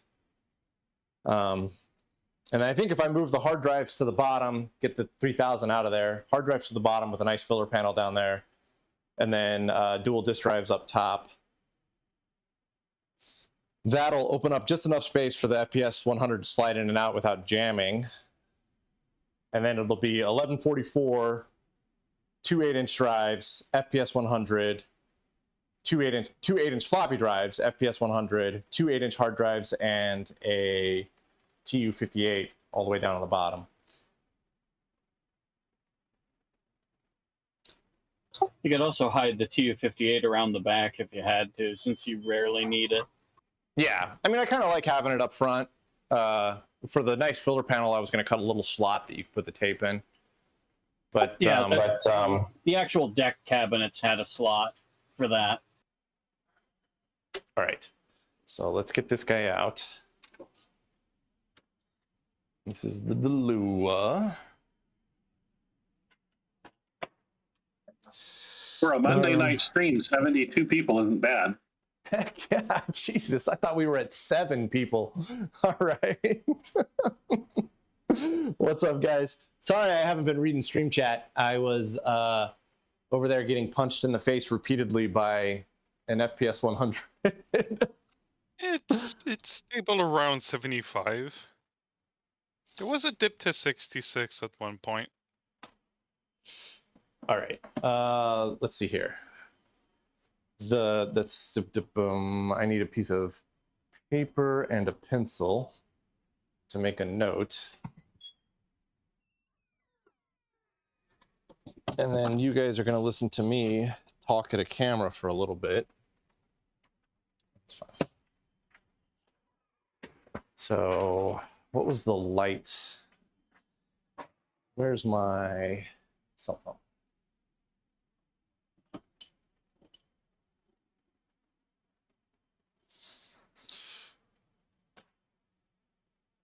All right. Yeah, you guys, so this month or this week is tight because I leave on a Friday and we don't get back until probably a Friday or Saturday. Which means that I have to finish a full video to upload by Sunday, but then I lose the entire week to film the next video to upload by the next Sunday. So I'm trying to film 2 videos simultaneously and get them both fully filmed, edited, and uploaded by Thursday night because we leave Saturday, but Mike's coming over here on Friday to make sure that we got everything squared away. So we're going to be doing prep and stuff like that. So I won't be able to edit on Friday. So I'm having to do some extra work here. 1 1 0 0 0 to figure out 0 1 1 1. So I'm having to do some extra work here to film working on the Dalua because this is one episode that I want to do this week. This is one of the 2 episodes that I'm trying to get filmed this week. And I made really great progress, but before I can continue making progress, I've got to now film like we think we figured out what it is because of this excellent ROM.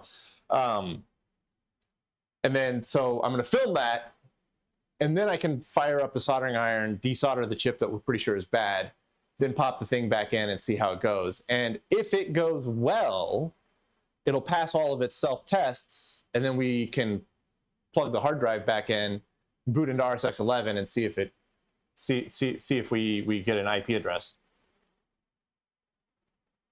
The worst comes to worst, you can just do like we did whatever year that was and just post 15 minutes of bunnies. Yeah, that video did not get very many views, unfortunately. Well, it's better than nothing at all. Yeah, so earlier in the year, I posted a little 2-minute video on like RS-232, and that video did gangbusters for some reason. And that was kind of a filler episode for a week that I was busy. I might just skip the week, but like the second video that I'm trying to film is crinkle paint for the G15. And that stuff requires like, you paint it on and then you got to let it dry for 24 hours. And so like I can't do anything during that 24 hours. So I was like, I'll film a second episode during that. So I'm kind of bouncing back and forth between the 2.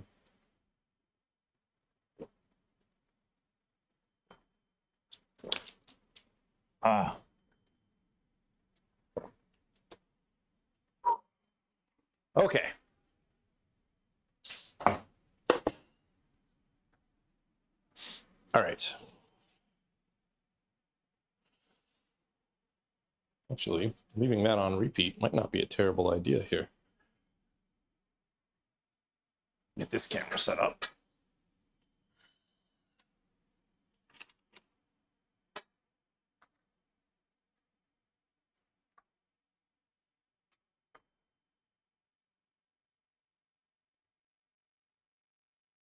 Oh, if somebody's got the internet pulled up in front of them, could somebody tell me the entirety of the internet? Yeah, all of it, all of the internet. Yeah, I'm trying to figure out what pin on a 68K is D5. Let me look. Data sheet. What 64 pin dip? Yeah. Find a package layout. It's pin 64. Oh, Pin D5 is got pin that. 64. That's easy. Got that faster than I could. Got a pin out up for you. 0, 1, 2, 3, 4, 5. Pretty sure it's this guy here. Yep. Okay. Excellent. Because I was looking up data sheet, not pin out. Yeah. Okay. Excellent day. All right, I've got to set you guys down for a second so I can talk into a microphone. You'll hear me talking, but I won't be able to hear you. You don't have a Mr. microphone? He doesn't hear you. Oh, darn. And that's We have a lot not of- that's from 2016 from the Neo Geo page. It's not AI. No, I know. The one I found put in same case one. anybody was curious. No, I found the exact same one because I looked up data sheet, not pin out like a dummy.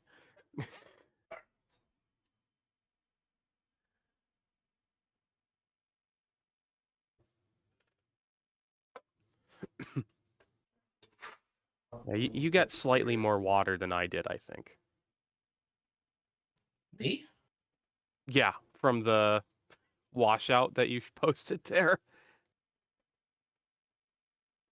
Oh, that wasn't at my house. So that was the same rain, but it took out 2 dams. Well, damn.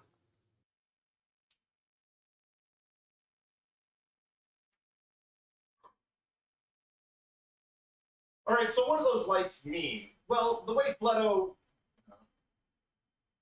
All right, so what do those lights mean? Well, the way Fleto designed the modifications to the ROM that he did here is that they will flash a very specific pattern of 11111000, then 00001111. And then after it does that back-to-back pattern so that we know where we are, it then flashes 0100 and then a 3-digit binary code that tells us what bit is bad. And so we can see here that it does 0100, and then we have 101. I think I got that wrong. Yeah.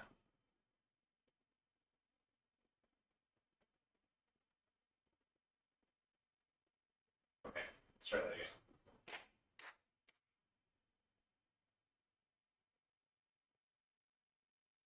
All right, so what do those LEDs mean? Well, the way that...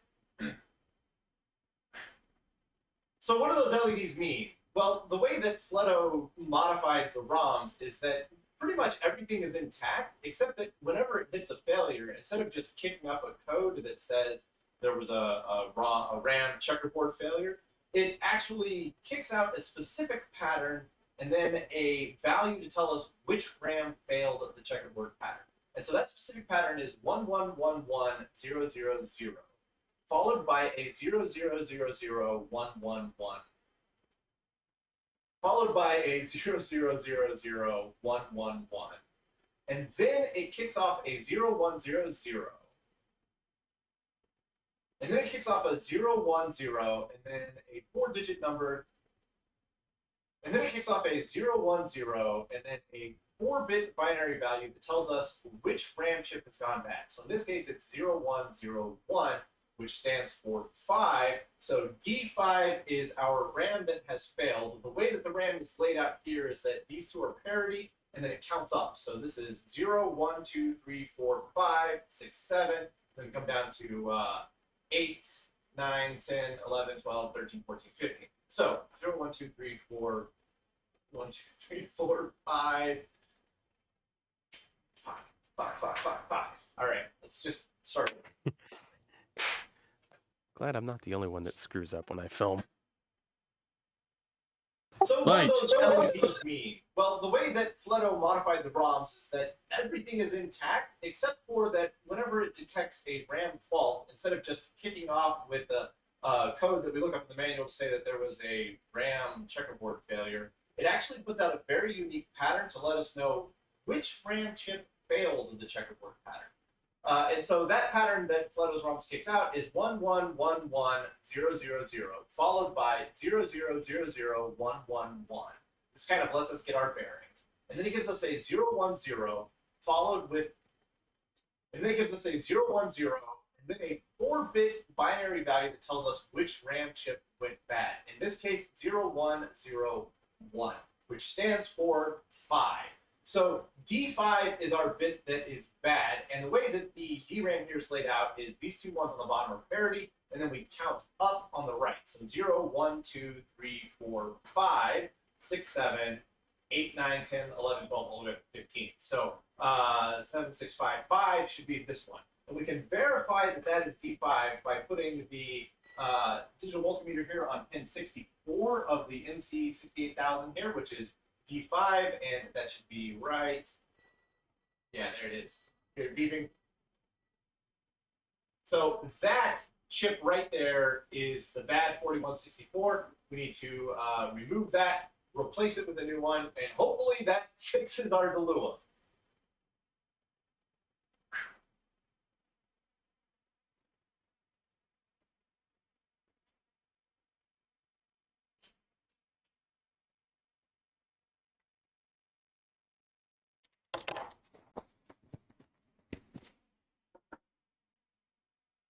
All right, that was painful. You had less outtakes than I would have. I should have had 0, but it's late and I'm a little not with it.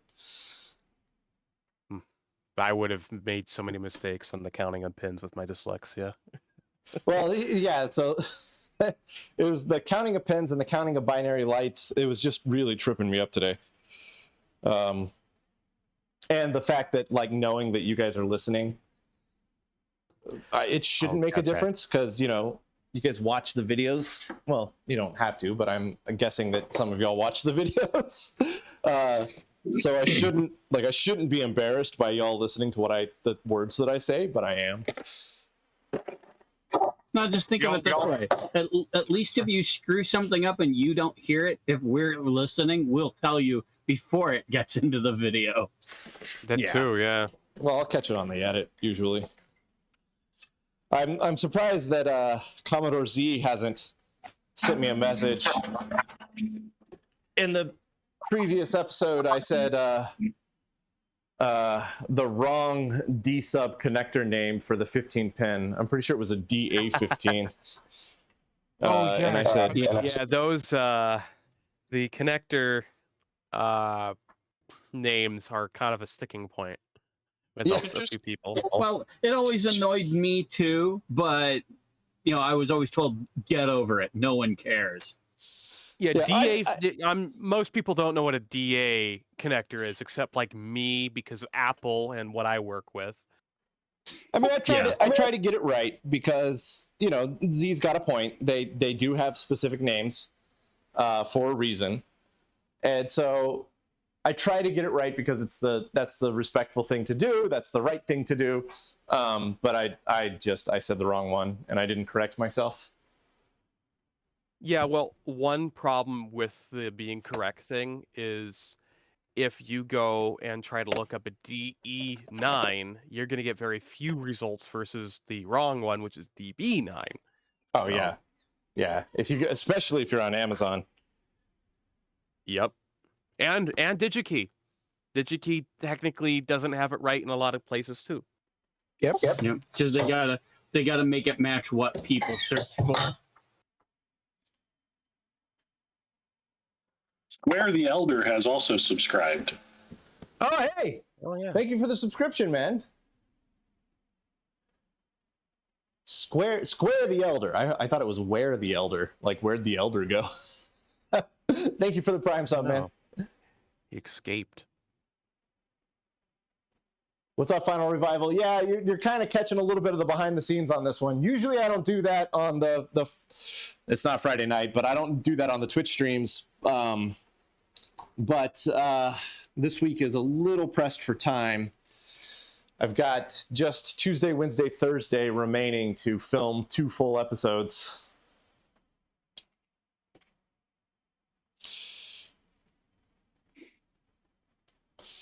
film and edit and upload, I should say. Upload does take the most time. Actually, since I do everything in 1080, like the upload only takes about 2 hours. What's It's your really not that bad. upload speed? Get like 25 or something like that. Actually, not bad for Starlink. Yeah, I mean it's pretty good. I'm pretty happy with Starlink. I mean, I'm stuck with cable. Freaking Comcast. I love the installer from my house. He was like, "Oh, AT&T's rolling out fiber. Oh, they're never going to do that. It's not cost effective. Cost effective to the house." And I'm sitting there like, guys, you have AT&T and Comcast both have fiber to the house in Chicago. Why is this not cost effective? I wish we could get fiber out here, man. They have fiber in town, like 3 miles away, but we don't get it here because our driveway is about 3/4 of a mile long, so nobody will run fiber down our driveway. Hey, if you trench it, like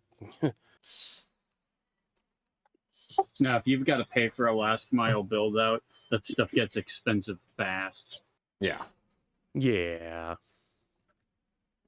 Yeah, I mean the crazy thing is that they keep putting more and more bandwidth down this track, these lines here, and the Comcast coax out here was probably put in when I was born, so it's at least 26 years old. It's probably older, and I don't even know how they're still putting more bandwidth through them.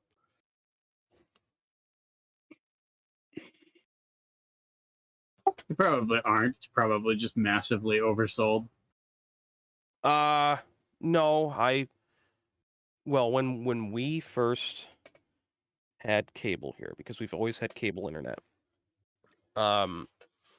it was 2.5 meg down, and I want to say a meg or a half meg up, and then that got upgraded to 10 up, 2.5, or 10 down, 2.5 up, and then so on and so forth till gig down, 40 meg up.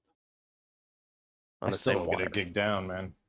I mean, I get, on a good day, I'll get over 100 down, but usually it's like 40 to 60 down, which is still fast. No one needs a gig. I mean, the only time I've ever seen gigabit, coming down and being put onto a hard drive is either Steam, because Steam is crazy when it comes to downloads, or the other things that I do that sometimes involve sailing on a sea. Occasionally I'll get higher speeds, but not often.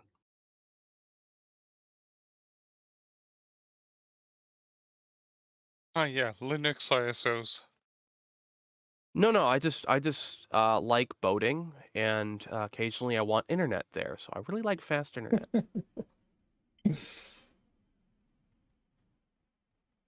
I mean, it could have been the other way around. You could have said that you just like watching a whole lot of corn at the same time. For Christ's sakes. I mean, I heard it is amazing. Corn is a wonderful thing to watch grow. Yeah, it's amazing. Yep. Oh, we're all children. I'm Oh, three yeah. states away from. I'm at least 3 states away from Usagi, and I smelt that one from here. The crazy thing right now is that all the weather I'm getting is from corn. We in the Midwest, in the Midwest to the east, we get what's called corn-based weather patterns.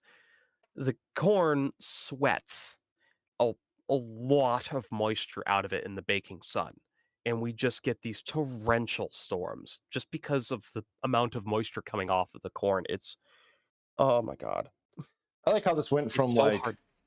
a bad joke Joke of to adult information. humor to like actual legitimate talk about corn. Yeah, well, That's the level of nerd that we are. oh yeah. Well, that's just life in the Midwest. Imagine I've had to explain that to a European once, and they're like, "What?"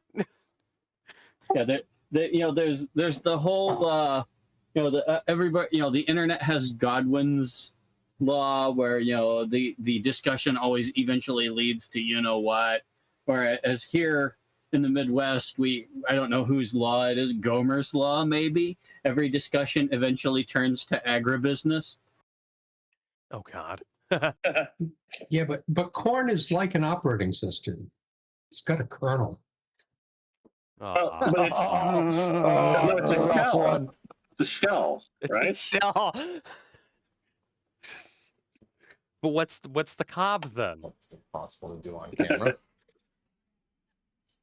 That's the network backbone. God, it's spreading.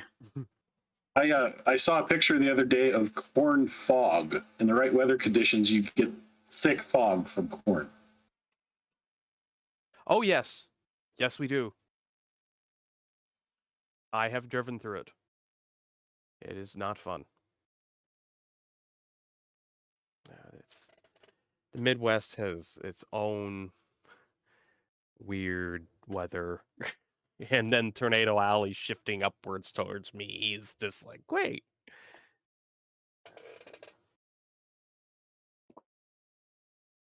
But wasn't one of the big tornadoes this year in Illinois?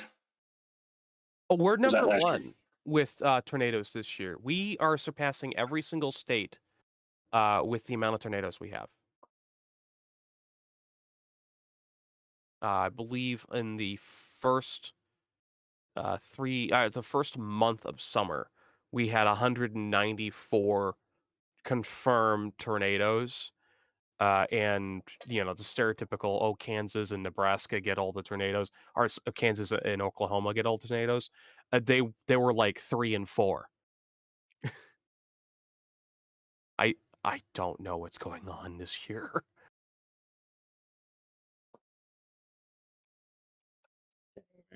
Deck made the pads on these so small Oh yeah, that they're the desoldering iron tip is like too big to touch the pad. did you? I'm assuming you put a blob of solder in each one. Yep. Okay. It just all goes inside the tip. Oh boy. I gotta push it to the side and kind of only get about 3/4 of the tip on the pad.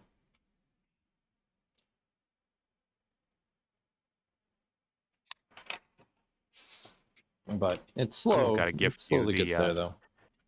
The replacement tip set for that iron. Oh, I've got a couple. I just haven't put a new one on yet. This one's not bad. I mean, it's starting to open up a little bit, but I mean, it's still like this one's fairly new. It's just like the pads on this are just they're like half size. It feels like. Wish my my iron didn't die.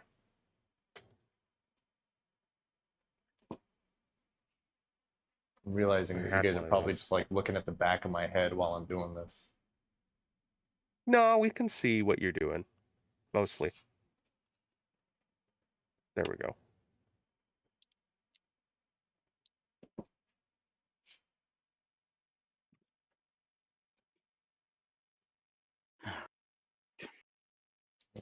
Get that one.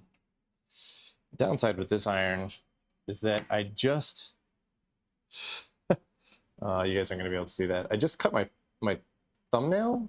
Like I cut my fingernails and I cut this thumbnail just a little too short. And I'm I putting can so see much it. I can pressure see it that bad. the too short thumbnail is starting to dig into my finger and causing it to bleed. I hate that. Yeah. No. Robo, we were just talking about this the other day about cutting nails Yeah, too short. even worse when it happens to a toenail because those get infected real easy. Yeah. That's how Jack Daniel died. I thought he was drunk. So he got pissed while he was drunk at his safe, and he kicked the safe, and his big toe got infected, and he died from that. That's why if you go to the Jack Daniel's distillery, his safe is on display. True story.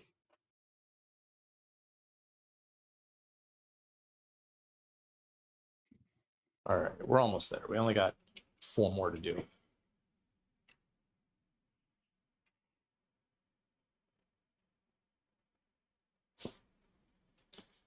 That one I didn't get at all.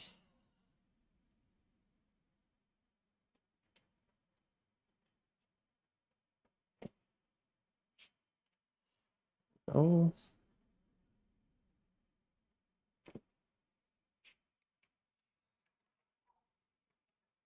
Man, we took the bunny in today to the vet for a checkup. She's been having gut problems like recurring lately.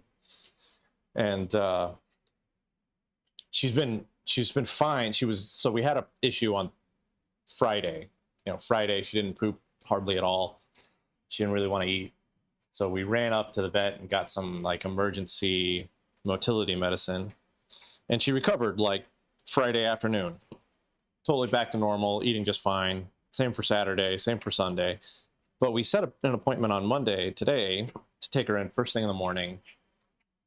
Just as like do a checkup of everything, just to see why this is happening. Is it old age? Is there something more sinister going on? And so we had to draw blood. And man, getting blood out of a bunny is not easy. They draw it from their back leg because that's where the biggest veins are. But the veins are so small, they're like the size of the needle. And of course, a bunny freaks out if you touch their legs. So she was kicking the whole time. And we thought we had it. We had the needle in. And we were starting to try and get some blood out. And she kicked. And it just ripped the skin a little bit.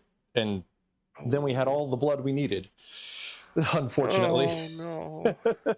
So we kind of like scooped up what we had, put a big Band-Aid on. It was just like, what a stressful morning. That's really interesting because here we draw blood from the ear. Actually. Yeah, you can do it from the ear, but the veins are really small up there. So it depends on the rabbit and it depends on the ear. Yeah, I guess. Here we try from the ear first. Like almost always. Yeah. I mean, she's a pretty small rabbit. She's only 1.5 kilograms. So she's... That's an average size for a small bunny. Yeah, for a small rabbit, yeah. There's a lot of much bigger breeds out there that get up to like 10 kilograms or 15 kilograms. Yeah, it was just, I know. The way her ears are shaped, the size of the veins up there, it's easier to try and get it from a leg. Except that she tries to I guess she has small ears and is not a lop. No, not a lop. So she's got small ears that stand up straight. Okay, yeah, I guess then it might be easier from the leg. Yeah. I volunteer at a bunny shelter and we get a lot of different rabbits, so you know. Okay. Yeah. Lops are interestingly like I would have thought lops were like the pugs, I would have thought they would have had all sorts of health problems, but it turns out that like lops I think are some of the like the hardiest bunnies that you can get. They just seem really stable. No. Lops get ear issues like a lot. I'll Like take ear issues over infection gut from issues. them being like down or Yeah. Sorry, what? Yeah, is it lops like have ear infections. They do get ear infections. They do have usually a shorter face, so they do have breathing issues like pugs. Really? Actually, yes, because wild rabbits have long noses. Yeah. And a lot of lobs have flat faces.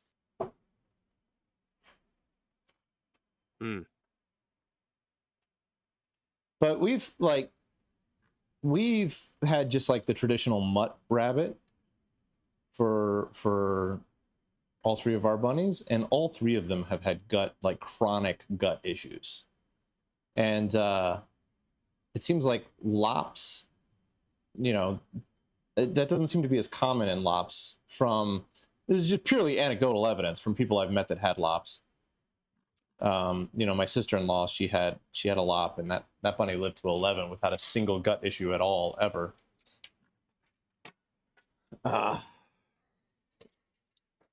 So our bunnies have always had just gut issues that are just kind of a pain. But yeah, lobs have mostly ear and nose issues. Yeah, they do get the ear issues are definitely common because their ears are just down all the time. Yeah, so they cannot clean them properly. Yeah. They do get more commonly than other kinds of rabbits issues with the tear ducts. Okay. The small tube that joins the eye corner to the nose that tears go through, like in humans. Tear duct. They do get that clogged more often because it has wrong shape. Oh, interesting. God damn it. Well, I have lifted a trace. No. Yep. First time. Is it easy to... I've how removed. lifted is it? Lifted enough that I can't put it back in. But I think I should be able do you have any to. super glue? Well, I can just run a bodge wire once I figure out where the heck that trace goes. Oh, it ripped? Yeah, like it's fully out. Oh. Yeah, if it wasn't, I would just say get some super glue and tack it down quick. But... Actually, I'm not even sure.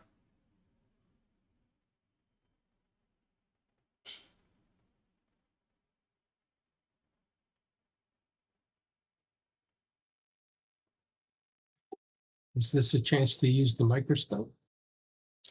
No, I'm trying to figure out how the heck I'm going to do this. Because I can kind of see where it goes down this way. I'm just going to need to run a bodge wire on the back, but I got to figure out where to run that bodge wire to.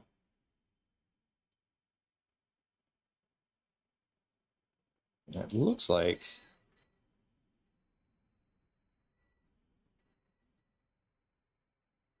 yeah, it's what is pin 15 of a 4164? 4164, you say? Yeah. That'll be a DRAM, but it is a pin 16. You say is VSS 15.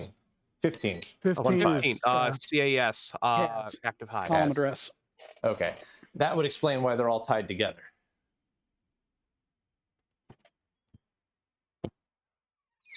Because it's pin 15 of all of them in that row are all tied together. Yeah, common address cycle or whatever it is. Yeah, it's the Select. yeah, the column address strobe line. Yeah, that's the one I lifted. Well, at least that's easy. Just Yeah, take it that, from a that different was a chip. pretty easy one. Just run a bodge wire to the next pin 15 and we're off to the races. Mm-hmm.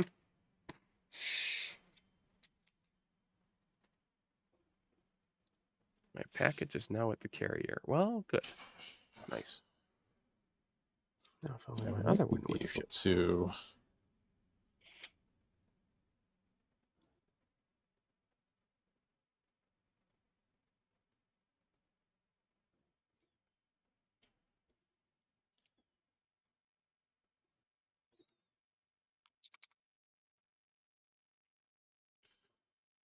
God, someone's Yeah. selling an old glass battery.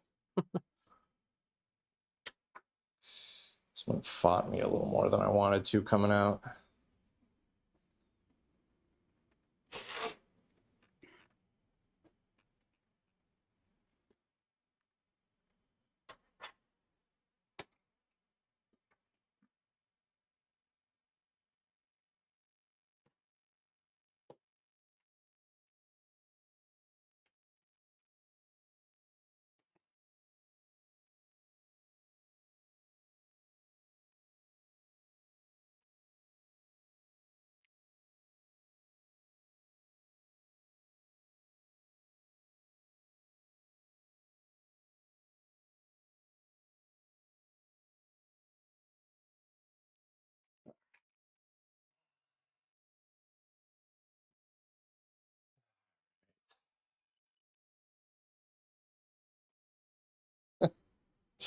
Oh man.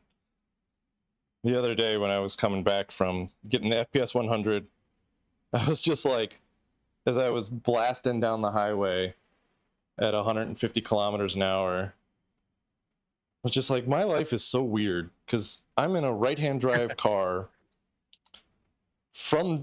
imported from Japan, just like screaming down a Texas highway at a way over the speed limit, because everybody's way over the speed limit, with a vector processor from the 1980s in the trunk. Like, what a weird life I lead.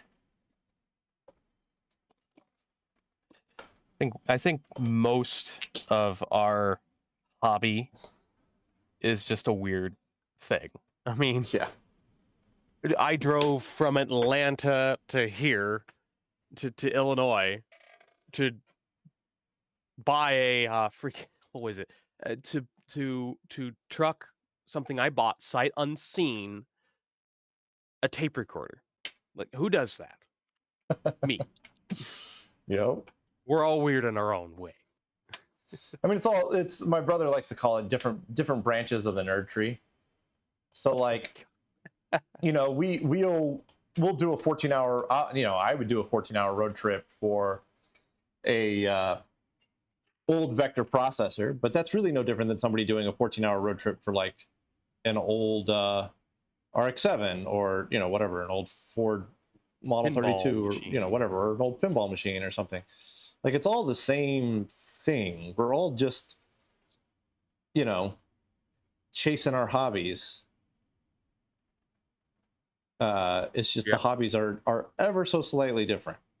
Like, even the things that we say to each other are the same. We just use different vocabulary word, like different nouns is all. Like the adjectives, the sentence structure, the conversations, they're all identical. It's just different nouns that we're using. Yep. All right, now I got to figure out which pin needs the bodge.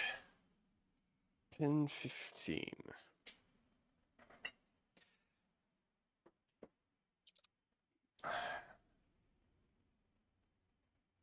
My truck decided to say, well, I want a new radiator the other day. Started leaking out the steam.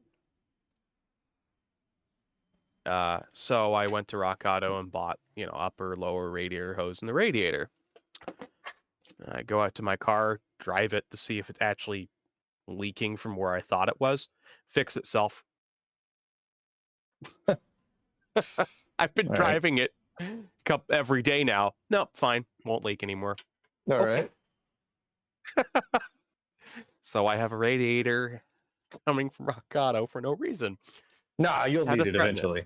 That thing will. Eventually. It'll go. But, wow, if it hasn't gone yet, I need to take a picture of what happened, but a long time ago. I don't even think I had the car yet. Someone snagged the radiator going over something, and the bottom 2 or 3 rows are delaminated. Like, it got snagged and pulled the bottom support is just completely sheared. I have no idea how it's still holding. It's been like that for at least 7 years. All right, this should be an easy bodge.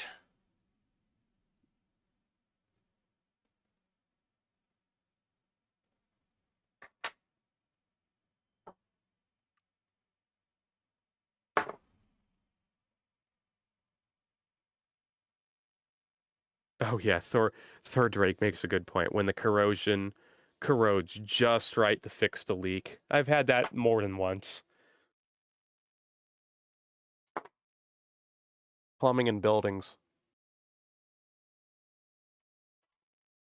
Had a slow leak on a water heater. I watched it leak, and then one day I went into the back to empty the pail. I didn't have to empty it anymore. Plugged it.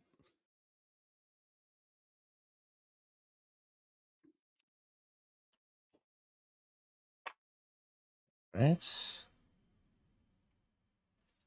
put that up and around to there.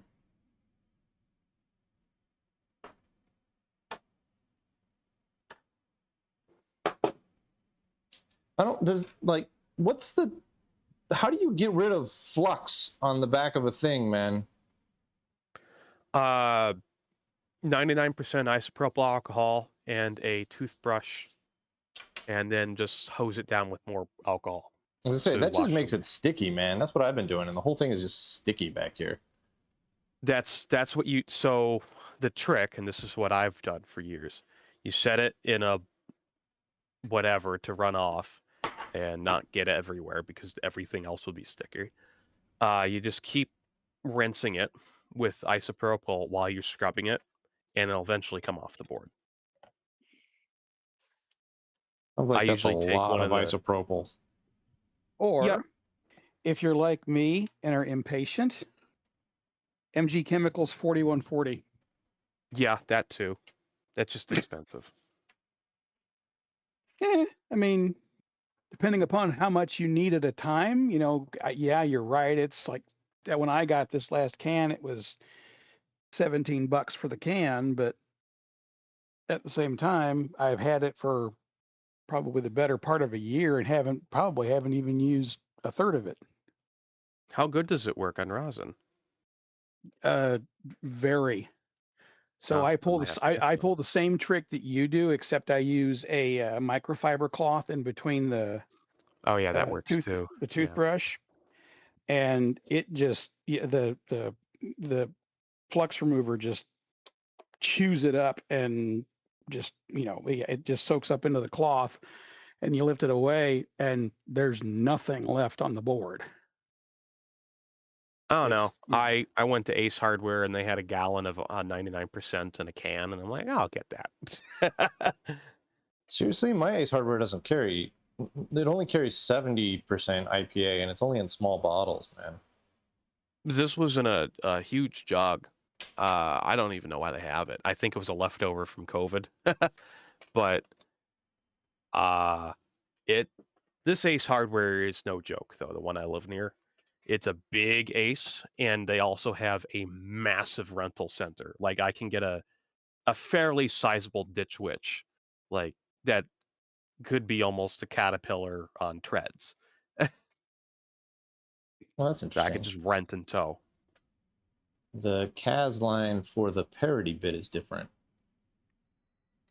That makes sense. Okay. Because you would want the parity bit to be written separately.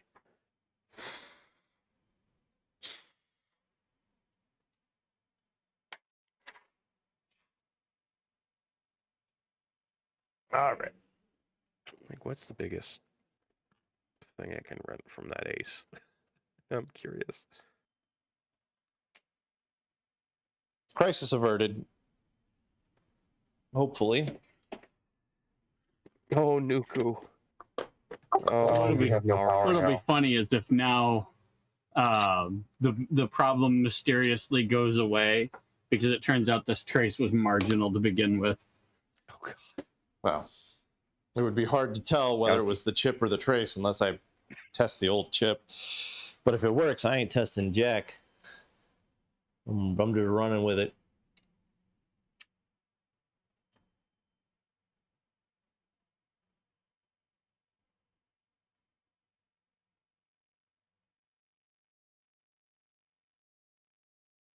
Oh, I meant to film popping that one in.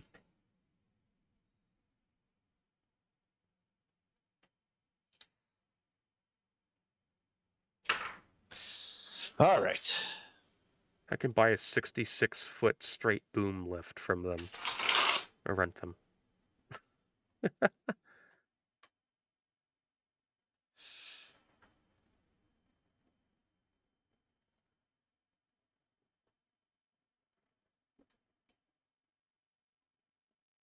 I guess the question there is not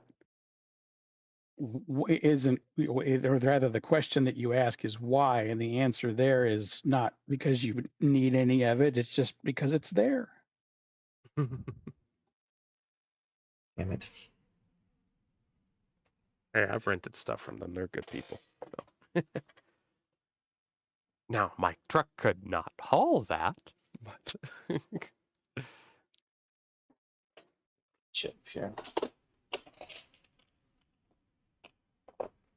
You know, you have too many 4164s when you bend a pin trying to get it in the socket, and instead of straightening the pin, you just grab a different chip. I wish I had that problem.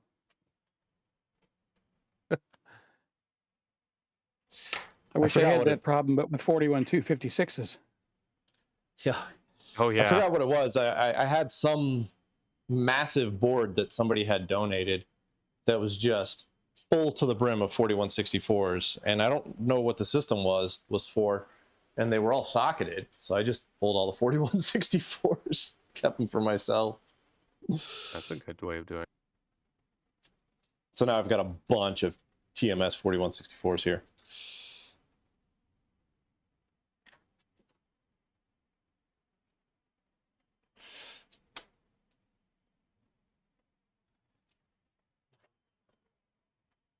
All right, that's all gonna have to get reorganized, and I can film some more. You guys are gonna get a little more behind the scenes footage here.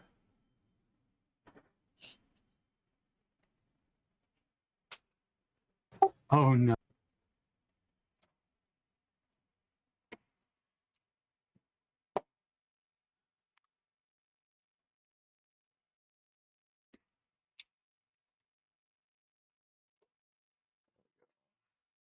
Hard drive cables out of the way.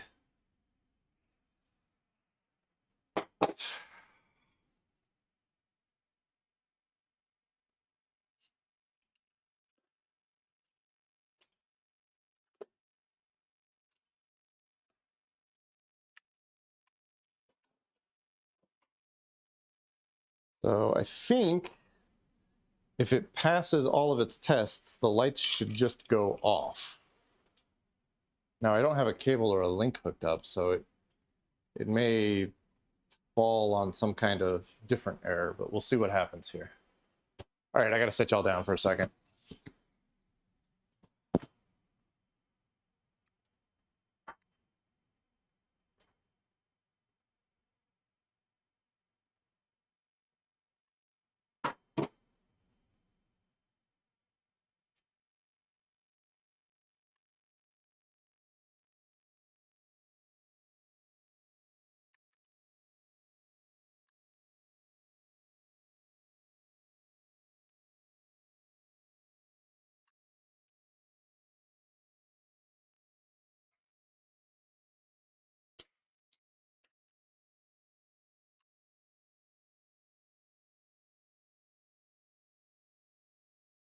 P5 has been replaced. I did lift the trace pulling that one out because it's just a nightmare. But I did a quick bodge and I think everything's okay. So we're going to take a look at these LEDs here. I think if everything passes, they should just go off and stay off. But we don't have the Ethernet hooked up to it at the moment. So I'm actually not expecting it to get all the way through. It might stop on some Unibus thing. So let's find out. Let's go power coming up.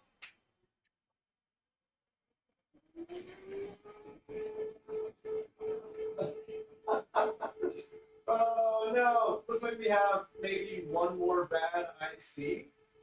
Oh, dear. Yeah, there's Well, the pattern. poop nuggets. And then it says 0110. Dang. All right.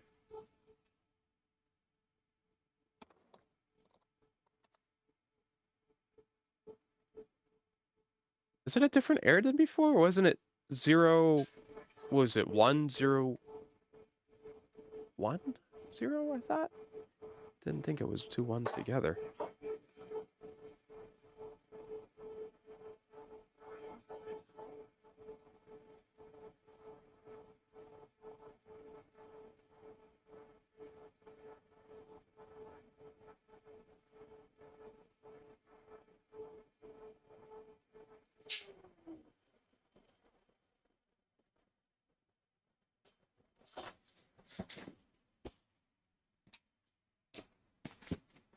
Well, we're not out of the woods yet. So 0 1 1 0, is that different? Yeah, it's a different code, at least, saying that it was a different IC. I gotta figure out which IC that is. I'm not sure I fully understand how to read Fleto's stuff here, and I don't think Fleto's awake anymore. They're in Brazil, so I think it's quite a bit later. Brazil there. is like 3 in the morning. Yeah. Yeah. All right, let's see if I can figure out from what Fleto posted earlier what that code means.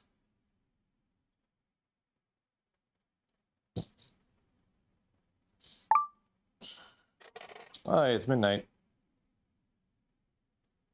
Printers are Your reconnecting. printers? Yep.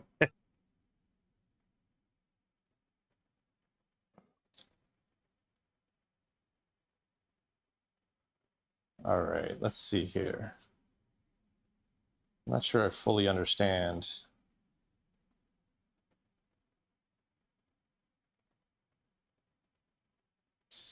Symbol, budget, that's the whole, that fiasco.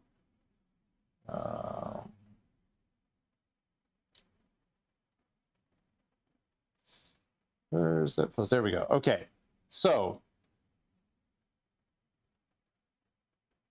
says, yeah, 111100 for half a second, off for half a second.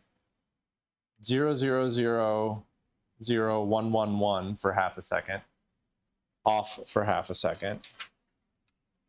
Then 100 plus dead bit and binary for 2 seconds.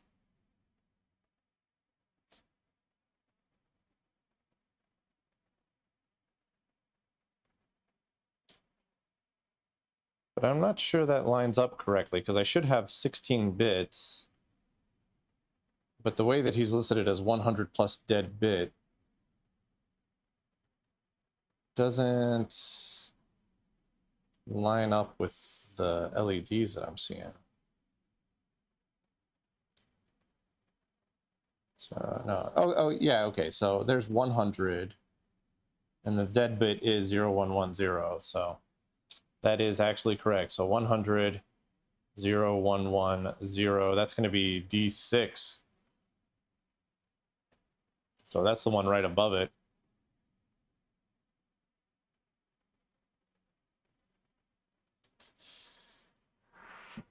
All right. I guess we pop D6 out now. Unfortunately, that's the one I bodged to. So my bodge wire's got to come back off.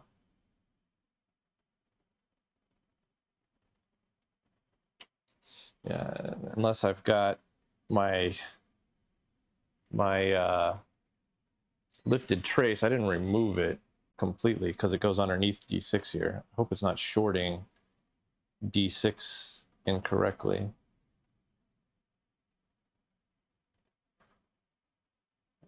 Let's change you to sound.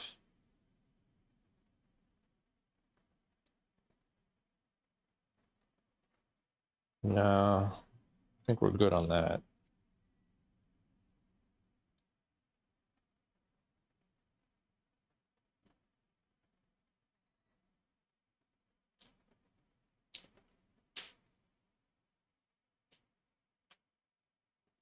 So, I mean, it could just be that D6 is also bad. At what point do we just socket everything on that RAM portion? I don't want to because the tendency to lift traces is pretty high. Yeah, that's true. Yeah, I think we're good on that. I mean, I just think that D6 is Okay, kick the stupid bucket. question. Piggyback the RAM for a second. Bend some pins on a RAM chip and stuff it on. I mean, the test says that D6 is no good. I'm inclined to trust the test. Well, it might bring it back just to see. Piggybacking is a valid test in some scenarios. In some scenarios, but also not all. Yeah, true.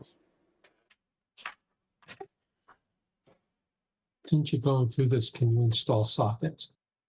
That's what I'm doing. Oh, he's installing every time he pulls one out. It's installing socket. But of course not. Yeah, so that's not the problem. The problem is that desoldering it is just such a... It doesn't work very well because the pads are so small. It's very hard to get all of the solder out.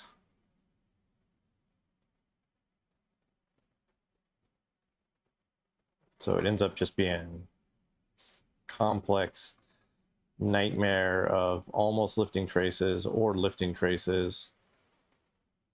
Pins not wanting to break free from their through holes.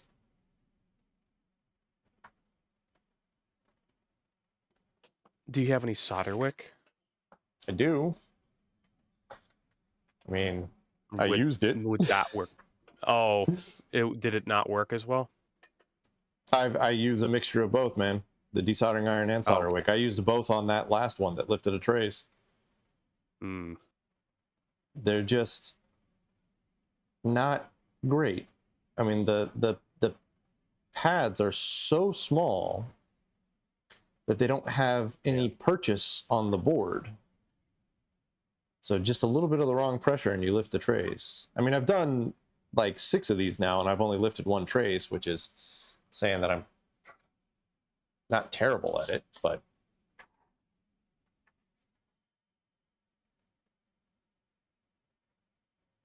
I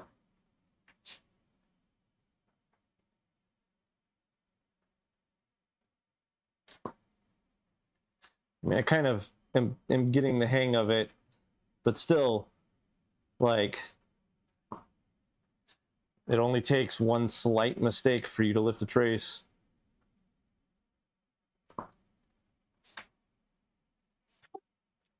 This probably wouldn't work, but could you try blowing on it like a Nintendo cartridge? What? Oh, to like blow the solder out?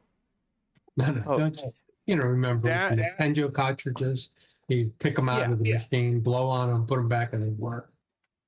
Oh, that's what you mean. Yeah, the modern equivalent is douse it in deoxit, right? I'm a little. There was an attempt made. Ironically, in my old line of work, when I did a lot of low voltage installs, we would have occasional issues with the HDCP and CEC control on HDMI, just not negotiating. And occasionally, I would just walk up to a TV, pull the HDMI cord, blow in it like a Nintendo cartridge, plug it back in, it would work for years that way.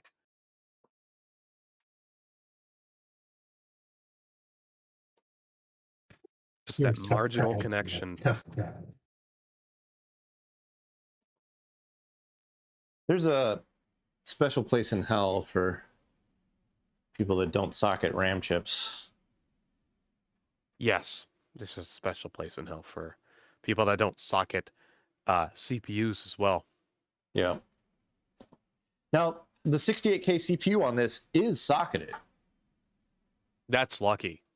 I know. They socketed the CPU, they socketed the ROMs. But when it came to the DRAM, notoriously untrustworthy DRAM, nah, we'll just solder those guys straight in. Yeah, I mean, it's like the freaking Mac SC that I used to have. CPU not socketed. The WAS integrated machine for the floppy. Well, let's just socket that. That never goes bad.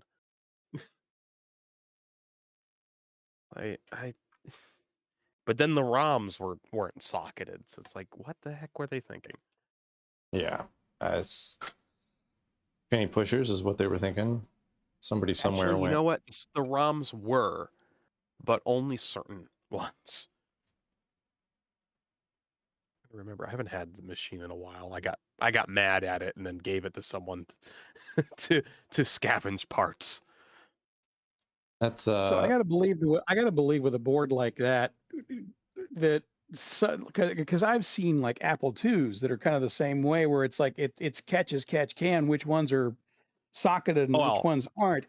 And I gotta believe that the reason for it is that like the board maybe was marginal during testing or was maybe a little bit flaky, so they installed sockets. For an Apple Who knows? II, depending on the year and what model, a straight 2, going from Rev 00 to Rev 7 EMI, everything was basically socket except like maybe a couple chips. The Apple II Plus, you start getting fewer and fewer. The CPU, the ROMs, and the RAM banks were all socketed. The 2E, you get even less. The 2GS, you have like maybe a couple handful. The 2C has the CPU and the MMU socketed, and that's it. Basically nothing. It's all cost cutting down the line, but in the beginning, in 77 through, I don't know, 1982, it was because chip failures. It was just expected. It was also just an enormously expensive appliance. The original 2 has an equivalent of something like almost $7,000 in today's money for a 4K computer.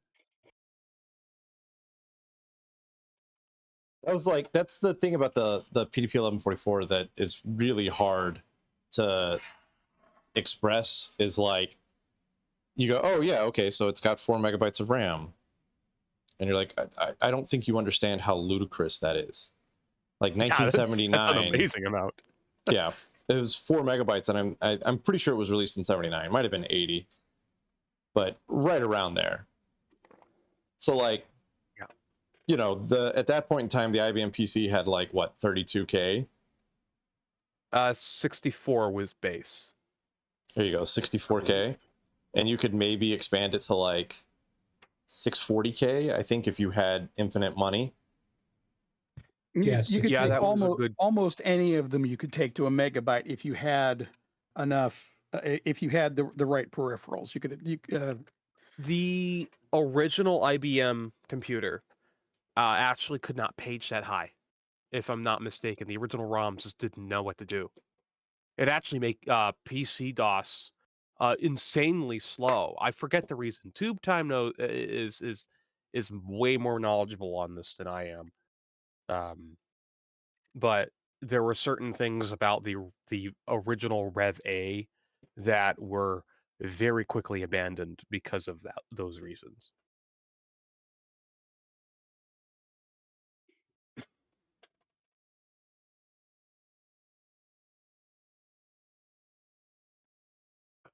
What else? I mean, the most computers in general couldn't even address more than a couple kilobytes of RAM. Oh, the base was 16K. I thought it was 64. Oh yeah, okay, there you go. So base was 16K, which is even less. Yeah, Belgiumit in Twitch says that. I thought it was 64. I was wrong. Okay. For the 8088, like the original PC.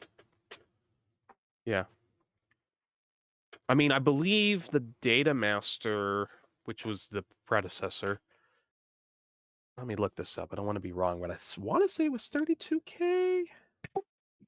The original 8088 had address lines from 0 to 19, so basically 20-bit addressability.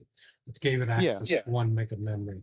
Yeah. But internally, the 8088 couldn't access that much. no, it could. No. It could. Well, but- you had No, to that's pay. what that's what I said. It could access that much memory. It had enough address lines to do so, but the trick is whether or not the ROM actually knew what to do with it past a certain point, and it sounds like what. Well, the problem Question was is- that anything over 640K, there was a question about what was in the address space. So there may be, there certainly was BIOS from F000 up. And then there was, and remember that the 8088, or if you didn't know this, the 8088 was this segment and offset. It had a 16-bit segment register and a 16-bit offset of that register, but the offset was 4 bits, added 4 bits to the end of what was in the segment register. It's a really funky way of addressing memory. Yeah, that is weird. I had forgotten that. Yeah, so anything over 64K, it could be a video card, it could be other cards you put in. They made some boards that were XMS memory that gave you access to additional bandwidth that you can swap in and out to a particular range of 64K.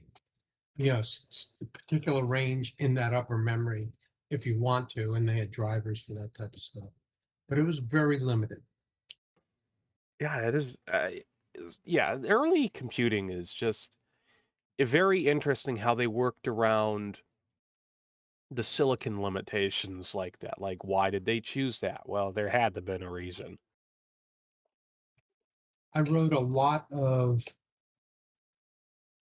8080 assembler programs that were published in PC Magazine as utilities. Hey, power back. So, yeah, so I got to know the innards of that beast quite well. Eventually, when I settle everything down and actually make my workshop workable, I have an MSI 8080, and I eventually want to try to program some stuff on that. Like, I'll make my own card and a few All other right. things for it. Let's try again. Set you guys down one more time. Okay. Yeah, one of the things I always wanted to do, I've had made a soundboard too, literal soundboard for it. I have a buzzer, a bell, and a doorbell on it. I wanted to make a game show with a computer. You know, like on the screen, you know, what's the, you know, the CPU in this computer, A, B, C, D, you know, press a button, is it right? Buzzer, ding, or, you know, whatever. Never did it yet. Eventually, someday.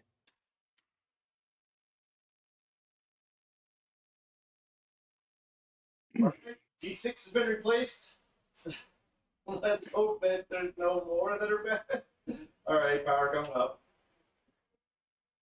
And Kaplooey again. Oh, Oh? I think it passed. Ooh. We're stuck at that now, which is a different one, but that could be because we're at ODT and we're not hooked up to the network. So I think we need to start pushing through and testing some other stuff here. Ooh. Could we be networking tonight?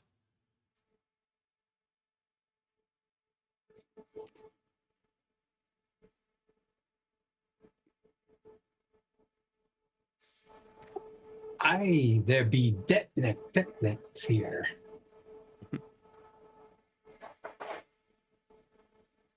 The AUI interface, or whatever that DA15 is there.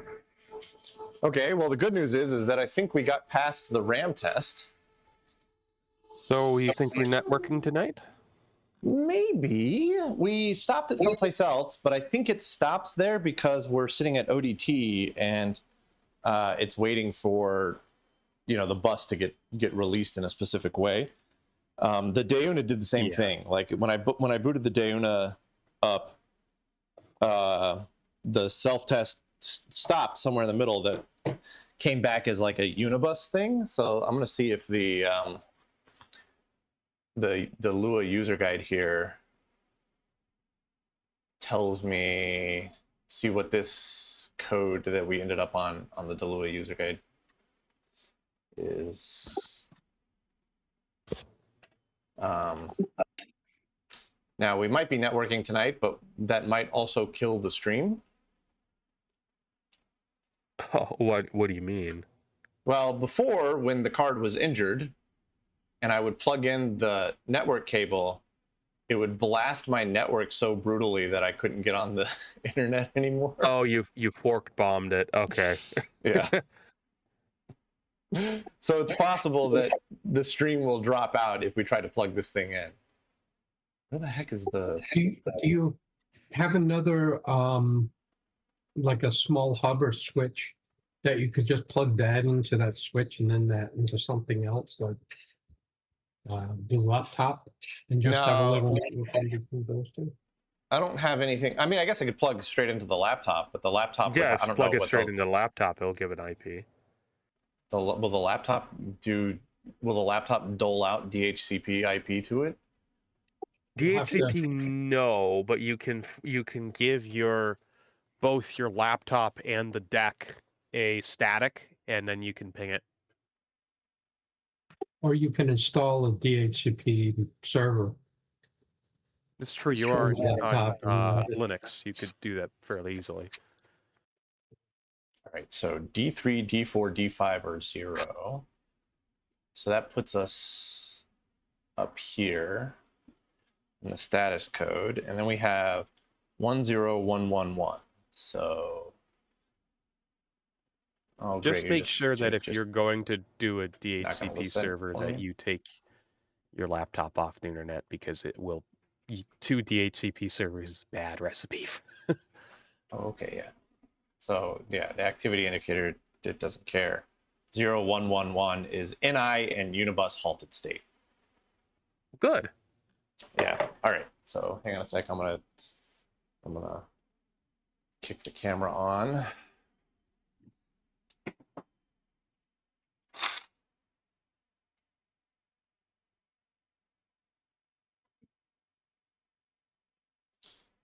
You guys are gonna hear this one loud and clear because I'm not taking the mic off.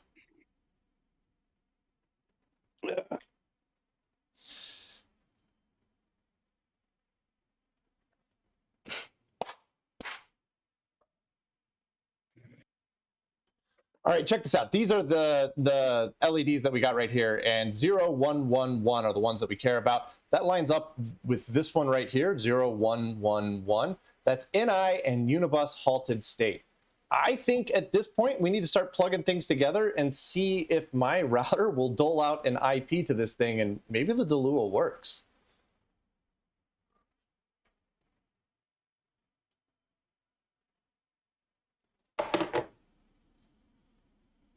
All right. Okay, this is starting to get interesting. Let's bring the rainbow up. A reading rainbow? Yeah. Where did I? That must be outside. So where did I put my network cable? Your too short network cable? Yeah, I ended up making a longer one. Okay, good. Now here's that the one question. was way too short. Did you do an A or a B cable? I think I did a B, but it doesn't matter because it's the same on both sides. It doesn't matter. It's just, are you AT&T or are you doing what everyone else does?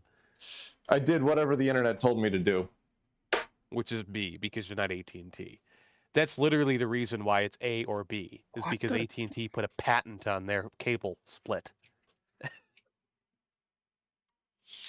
All right. Now I need to find the cable that goes into this stuff. I put all this stuff up and I don't remember where I put it. Oh, Oh, my rainbow did not come up. I bet you the power cable came unplugged. Yeah, it looks like there's no vertical sync Oh, on no. that monitor. The power cable didn't come unplugged. The monitor came unplugged. I'll do it. Yeah, the monitor was free running, so Yeah. gave it those telltale. All right, let's try that again. Yep, there we go. All right. Let's turn you off. Let's see if I can find, I think those are also outside. My AUI and cable. It's called an AUI, right? That's the right word? AUI, yes. There's that cable. Then we're going to go with one of these two.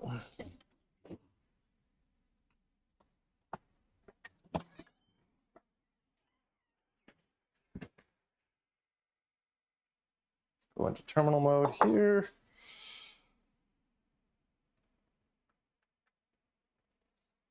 Plug you in that way. Plug this thing into here.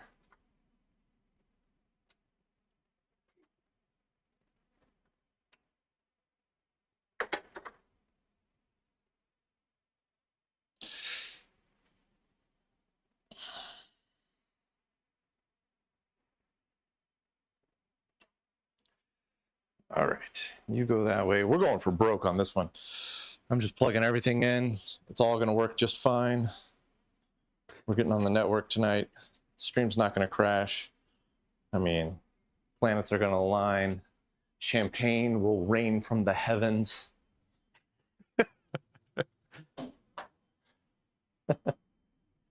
Well, and if it doesn't, then we just, I don't know. We keep troubleshooting. If it's not champagne, is it raining men then? All right, I got to plug my hard drive back in.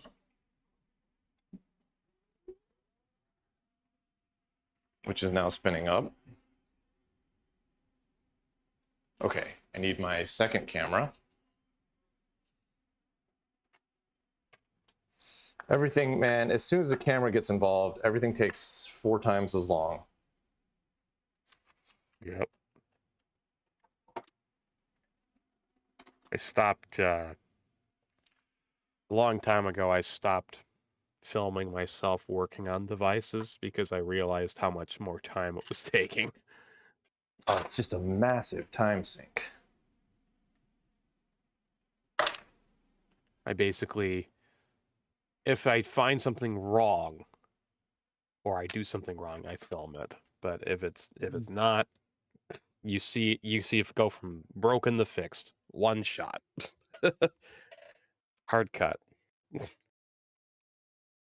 So if this works, I'm not convinced it will, but if it does, pretty much my router should just assign it an IP. Correct. Because it does do DHCP.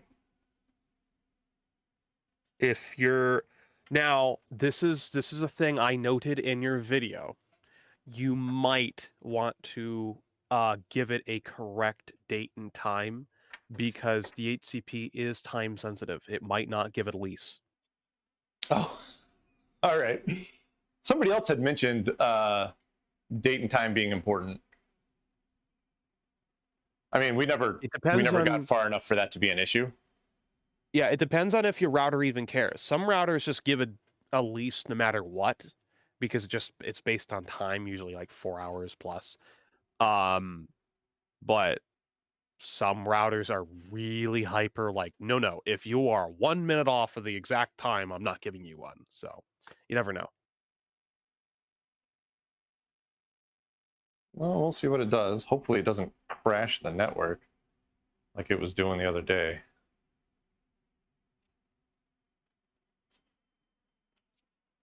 So if I sit here,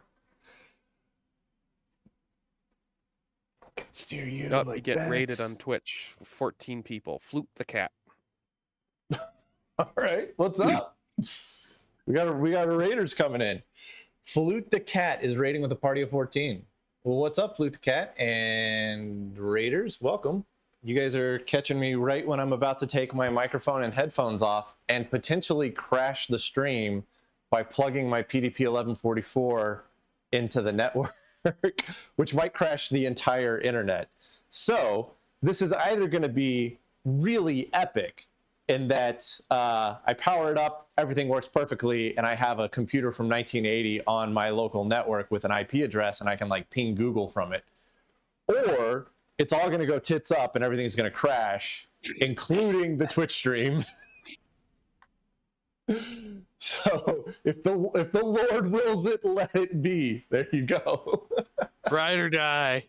Ride or die. Here we go. All and right. if Twitch and YouTube all crash simultaneously, we know who to blame. Yeah. Yeah. If I take And down or the remember who to entire ask internet. for next time. We just have to ask the elders of the internet if this is allowed, and at least one person got the joke. Someone's cultured. We have to All right. we have to perform the out incantations in of the setup. correct order. All right. I'm going to take you guys off so y'all can keep talking, but I won't be able to hear you. But yeah, things about to get spicy.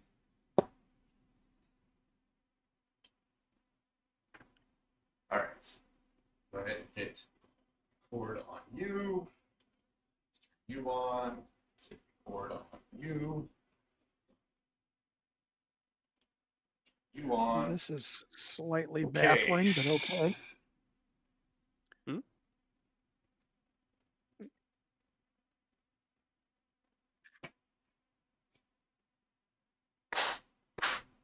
Give it the tech priest blessing of magic smoke and incense. Hey, somebody gets it. All right, I'm cautiously optimistic here. I've got the cable plugged into the DeLua, that plugged into an AUI and MAU, one of the things that goes from the 15 pin to the Ethernet cable. The Ethernet cable is plugged into my router. That router is 10100 capable.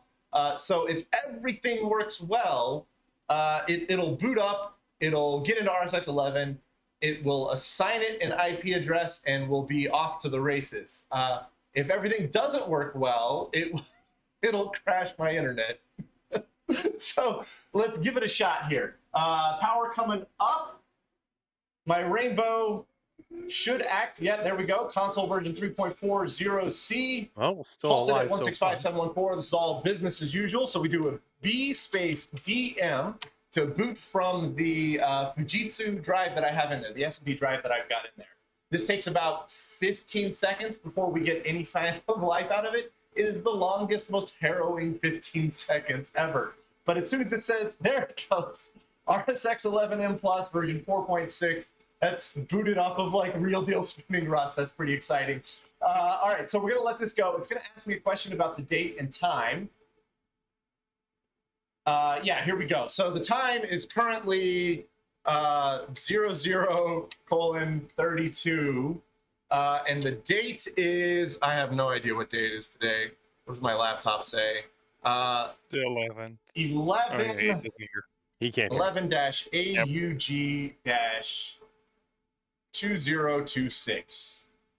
All right, we'll see if it takes that. Crashes. It did. Okay, so start DECnet. We're going to hit yes on this. Start Because TCP/IP. We're going to hit yes on this. I don't have a crash explanation. So Sounds like now the it's going to internet- run through the boot the process. AUI We're going to get to a interface is point where it says not dying. set NCP or something like that, and that's going to take a long time to get across. But once we pass that, we'll get down to see where it starts trying to assign an IP via DHCP to this. And if it passes that, it we're might take a golden. short amount of so time, now we because just got to it's sit got here a and wait better and see stack. how it goes. Like with my older computers, sometimes if you don't have the right date or it's not connected to the internet and can't see it, it takes like 5 minutes for it to Stream's even still going? understand that nothing's there. Can't see it from here. I think it is. It was a hitch, but I Yeah, I think it's we're still still live. live. Oh yeah, we're very much live. It's alive. All right, we didn't even make it as far as set NCP sys. We kind of got held up at con online all. I'm not even sure what that means, if it's a network thing or not. We've never gotten held up at this one before, so that's not good. I wonder if the Delua has some codes on it.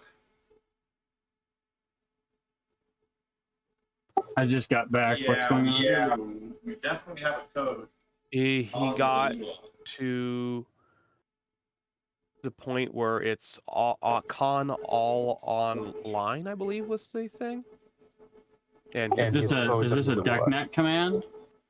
I don't know. It's booting RSX right now. It's just stuck. We definitely have a code on the Delua.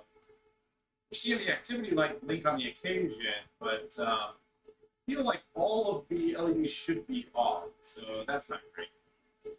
Did you remember to put the original ROM back? He probably can't hear you. Oh, he can't hear us, but that's a good point. Oh, we finally got past con online all. That's good, bad? I have no idea. Turns out maybe I just got to be patient. All right, just let it run for a little bit here. About it, it's an older computer. Asking I it to think go that- online is like asking an old lady to bake cookies for you. Just wait. No. I mean, remember, Ethernet was current to these then.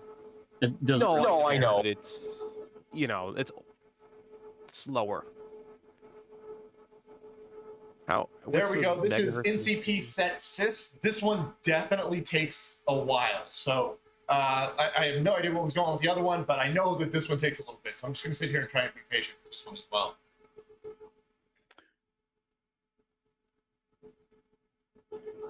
Oh, the code on the Lua was the ready state. All right, so we'll just cut all that out. I think the Lua is ready. I believe the phrase is, it's a process. Yes. The slow one, but methodical. Come on, baby girl, come on. Mama needs a new pair of shoes. Shaking the dice.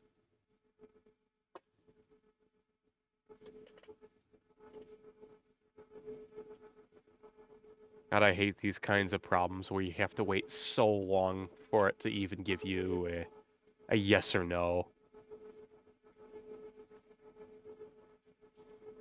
Next thing you know, we're going to be sitting here in got past something. pinstripe suits and fedora hats, and we got a failed to singing load tunes line from UNA 0. Event type, local node Guys and state Doll. change, reason for state change, operator command, new node state equals on, loading lat process. I don't know if this failed to load line UNA 0 is good or bad. I'm not really sure what that's all about. LCP line error, line not ready. I mean, it's different error messages than we had last time. Whether these are good errors or bad errors, I have no idea.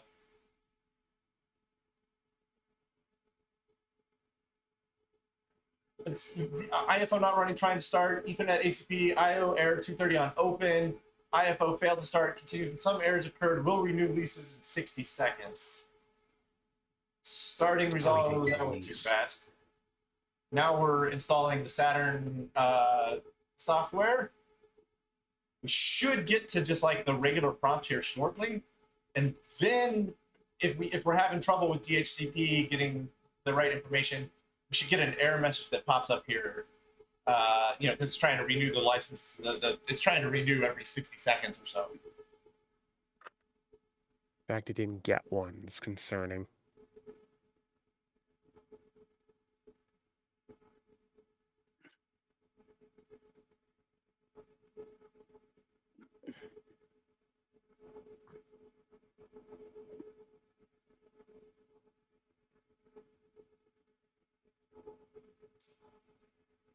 Although Yeah, there God we go. knows Okay, what. so DHCP IFO not running, trying to start. TCP/IP Ethernet ACP using DetNet DLX. IO error 230 on open. IFO failed to start. Cannot continue configuring. Some errors occurred. Will renew leases in 60 seconds. This is a new error. I have no idea where to go from here, but it's further than we've ever been, which is that's good news, I guess. All right, so we got to figure out what this is, and maybe that can help us. Like maybe it's a setup problem. Maybe my router is unhappy with it or something. But hey, we can work with this. That error is actually something I saw scroll by during the video that I don't think he noticed.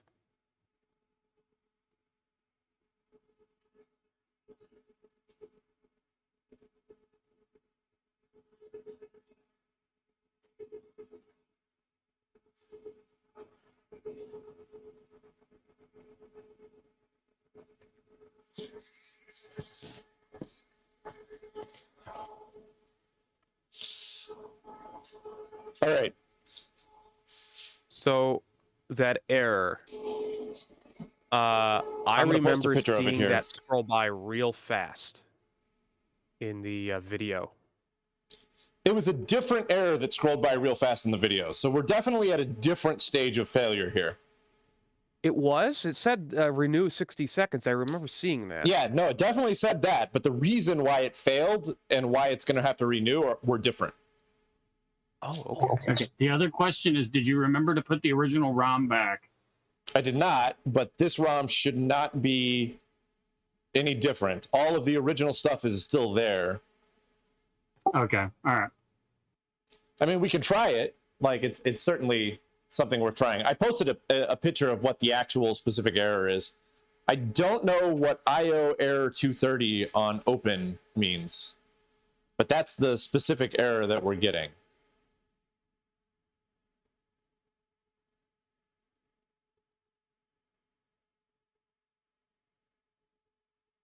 I wonder if the user guide has any information on this. Let's do a run $, shut up. 0 minutes to shut down. No reason. Okay to shut down, yes. All further logons are disabled. It's probably going to throw me something about how it's upset because something is running in the background.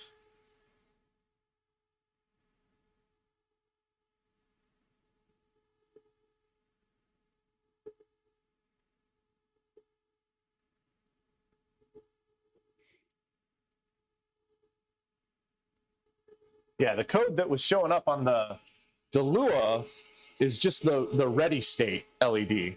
So the DeLua is sitting in ready. So it's actually passed all of its internal state tests and it's sitting in a ready state.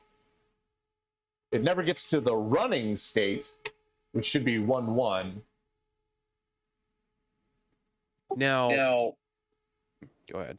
Can you do a show dev xe command? SHO space DEV. It's too late, Bob. I've already. He's shutting it down. Yeah, I've Here, already shut it down. up. Never mind. Yeah, I'd have Now- to reboot. This is a thought. Only I just thought of it. Is RSX 11 Y2K, or is it thinking that it's 1926 currently? No, it's Y2K compliant. Okay. I got lots of files on here that Mark made that are dated like a week ago. Okay. My brain thinking, okay, why didn't you get a lease immediately? Because you should have. But it might not be communicating. Yeah, it might Yeah, be cable, yeah. and it might be who knows. So a couple of things that I can see on my little AUI tin-based-T thing. I can see the receive light blinking, but I never see the transmit light blink. Yeah, that. So I think the router is trying to, the router is pinging it, and the router never hears anything back from it, so it never assigns it an IP. Well, shouldn't the Motorola chip be doing all of the grunt work for network? It should be able to at least auto negotiate. Hopefully, it is. You could probably check the port on your router to make sure it's doing that at least. Well, it never, like the transmit light never goes off, so there's never any communication going in that direction.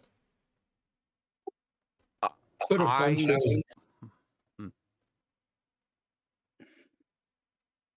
put a bunch of text in Friday night Twitch channel about things to try when it comes back up. I think we'll try.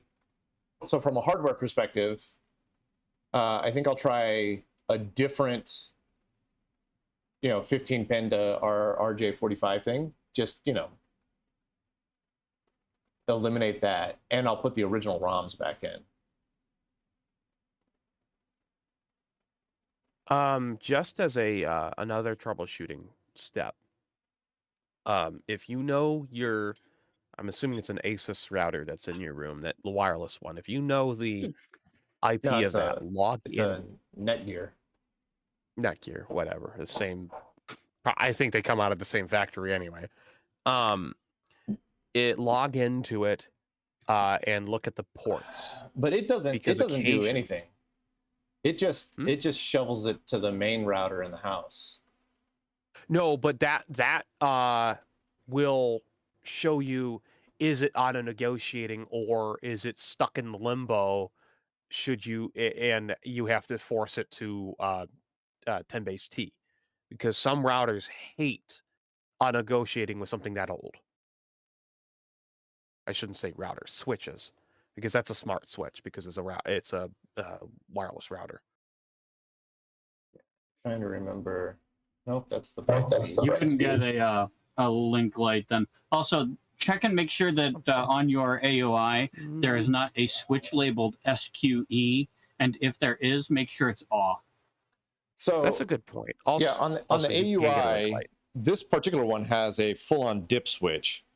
So red SQE is off. Okay, Auto good. pull is on. Auto POL is on. Link is on. SQE is off. That's good.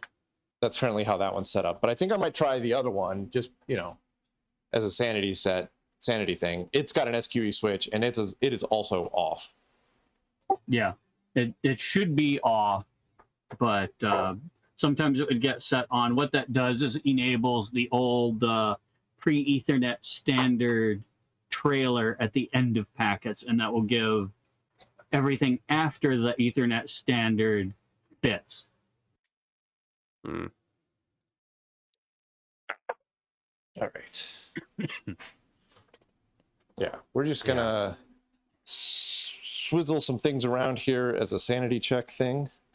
What is that adapter you're using, by the way? Because Willie Fleet brings up a good idea, good point. Is it full duplex compatible? It's a Boselan model BL50. So that's BOSELAN model Bravo Lima 50. I put lane. There we go. But I'm going to put a different one in right now. So, do with that information what you will. The one that's going in right now is a Centercom 210TS. Oh, I think that's the kind that I have running around here. Yeah, those are decent. I've heard of that one. I used to have one before I gave it away. Yeah, those were very common. They're decent. They're also pretty resilient to abuse. Yeah, I trust the Centercom ones. I've seen. Oh God, at my old school we had a whole bin of them.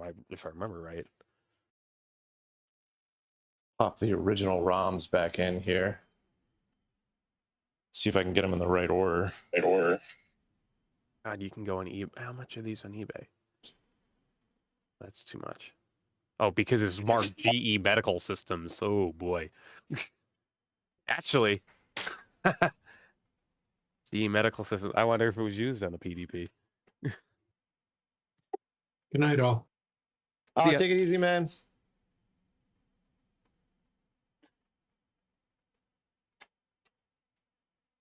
There's so many. Yeah, these are common as dirt.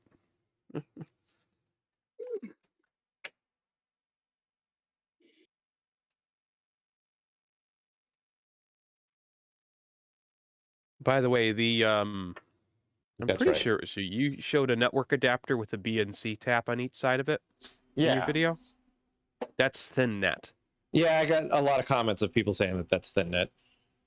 Oh. Just randomly. I have a small piece of thick net on my windowsill, and it made me think of it.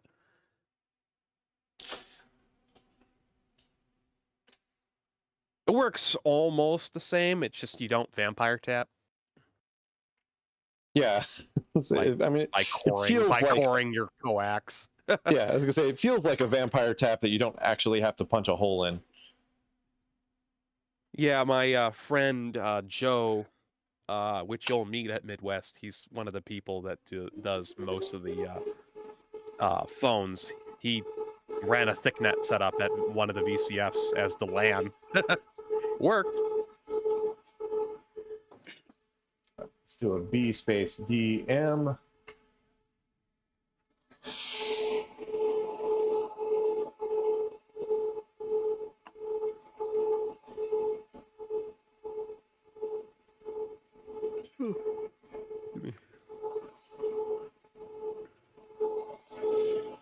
All right, with the original ROMs back in, we're back into the ready state.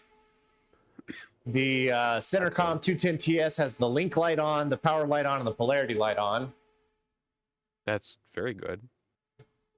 Uh, It's negotiated somewhat. So your date and time is 0050. Good Lord, it's getting late. All right.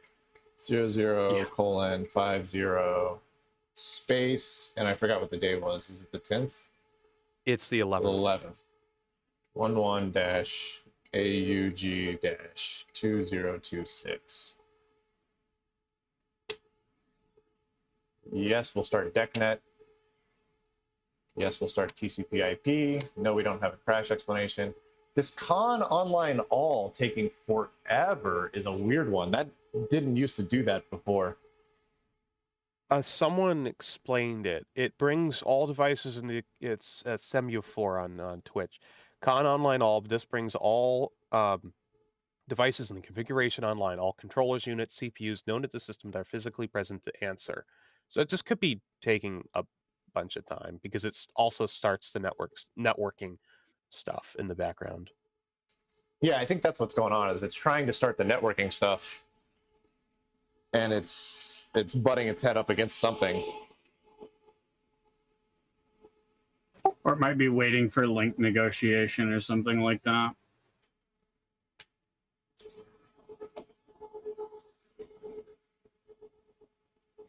The other thing it could be doing is loading the controller microcode, if there is any.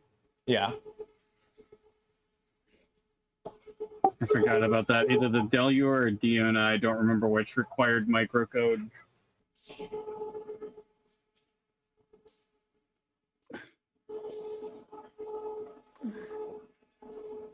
Yeah, this takes a long time. It's earned it. Yeah.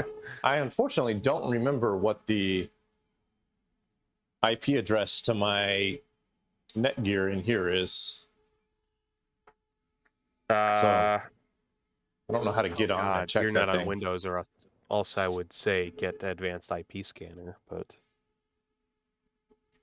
I mean, I can get to my main thing, 192.168.1.1. But yeah, if you can get to your router and you can look at, are you using Ubiquity? Or, Yeah. You can just look out what addresses is given out. And Yeah, I can that'll look at tell you. leases. Actually, look at your leases, see what comes up. You might see You might see something that wasn't there before, and that will tell you something. I'm pretty sure that Mark was saying that the MAC address that it should get starts with an AA. Yeah. That can encompass a few things in that house. probably, but And the only thing I have is an A6, okay, that's good. but I don't think that's it. That's a 192.168.1.220. Well, you won't see it having an IP address yet. Yeah, it has grabbed one. Yeah, that's got to be something else because it already has my IP address.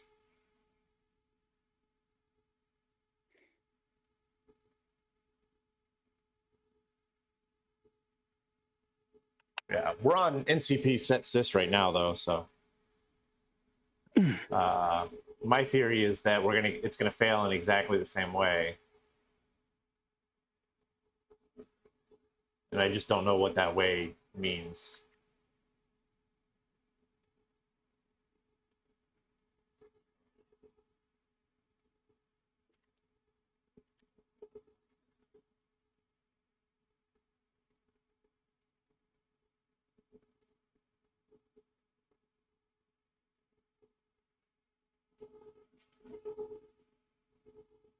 But Mark said that NCP set sys on his takes forever to run anyways.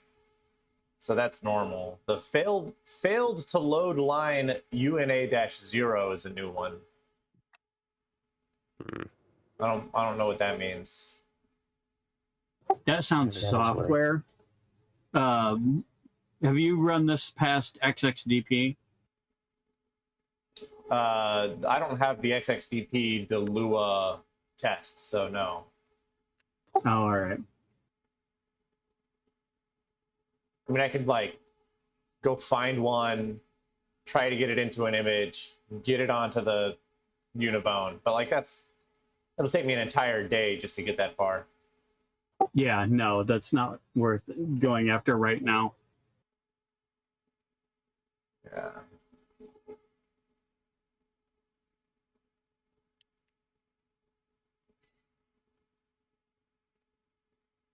Especially because I've only got about 5 more minutes before I've got to call it a night because of work in the morning. Yeah, if this fails in the exact same way as before, I'm going to call it here because it's already 1 a.m. and I kind of wanted to go to sleep early. But made significant and substantial progress. Yeah, you sure did. Absolutely.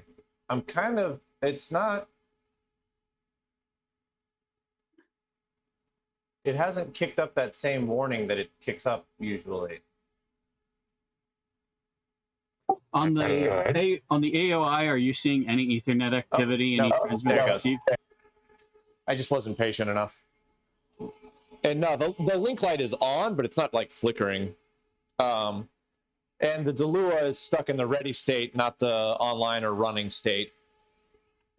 Okay. And we got the same failure, which was IFO not running, trying to start, IO error 230 on open on ETH ACP.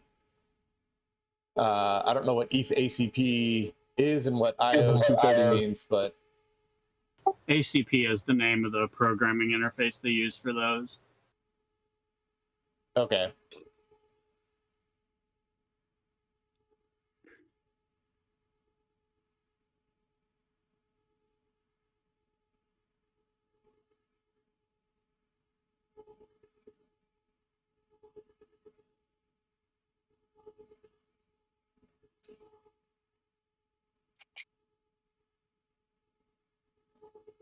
Ugh.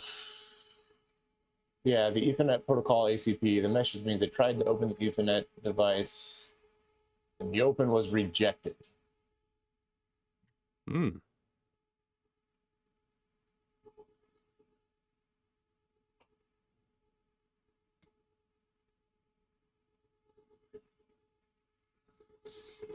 So con online XEA. Let's give that a shot, see what it does. Invalid device or unit online XEA. Yeah. I don't know. Why does this thing from Bob not? Yeah, I think that might be an AI output. Yeah, I was. That's. I'm like, good clue. None of that stuff really but- matches up with what should be going on here. Well, I'm also looking at the last line, and it's asking for more input. Yeah.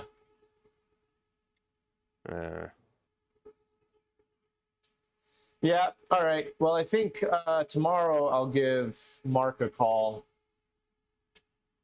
and see if we can get further along. Yeah, this is sounding like something software.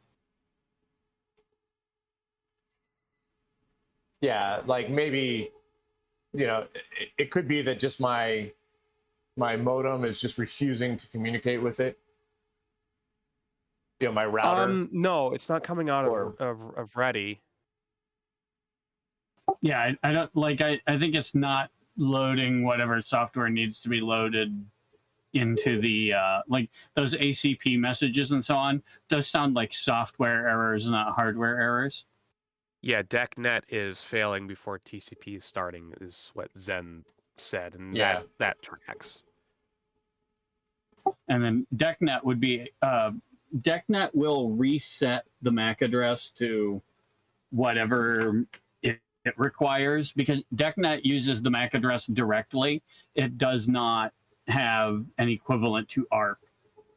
So the TCP stack is probably expecting DECnet to clobber the MAC address, and when it never gets loaded, then the whole thing just falls down, goes boom. Well, I'm assuming, and this is a big assumption, but I'm assuming the network card, as part of its startup, gets a batch of at least some sort of code. Might not be microcode, but some sort of code to get it out of ready and into run. Which is why it has so much RAM. It does have a lot of RAM. I mean, my network card has as much. It's got 128K. It's got more RAM than like an IBM PC. That is a lot of. Wow, I didn't expect it to be that much. Yeah, because the network pack is only 512 byte. So. Yeah. It's got a whole lot of memory in it. Yeah. Zen's asking, what's the card name and model?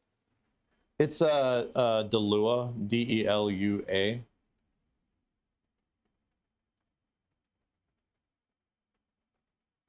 It's the 68K one.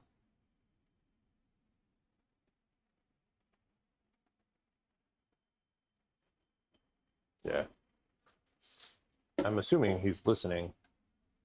He is. He's okay. He's just. Or if I need to type that out. No, I mean he can also look at the name of the stream and or chat name here.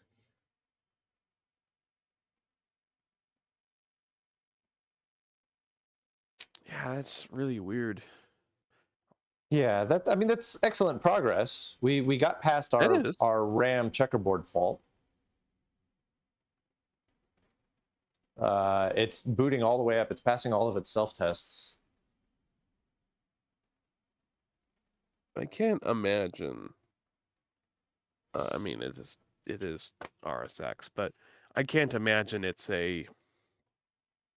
got to be something stupid, like it doesn't know what is there.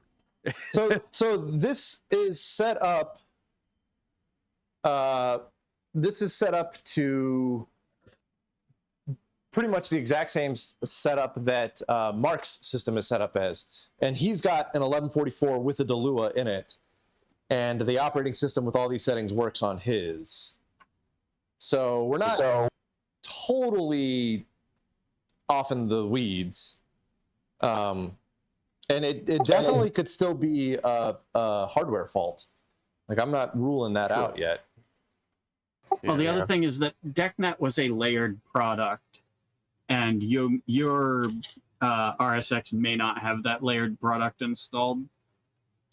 It should. So the RSX the RSX image works on SimH with an emulated Delua.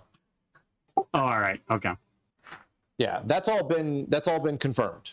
like, because this is just straight the image from that so Mark sysgened it, netgenned it, double checked it all via SimH, made a proper image, sent me the image, we copied it over to the Unibone, and then we copied it from the Unibone down to my actual hard drive.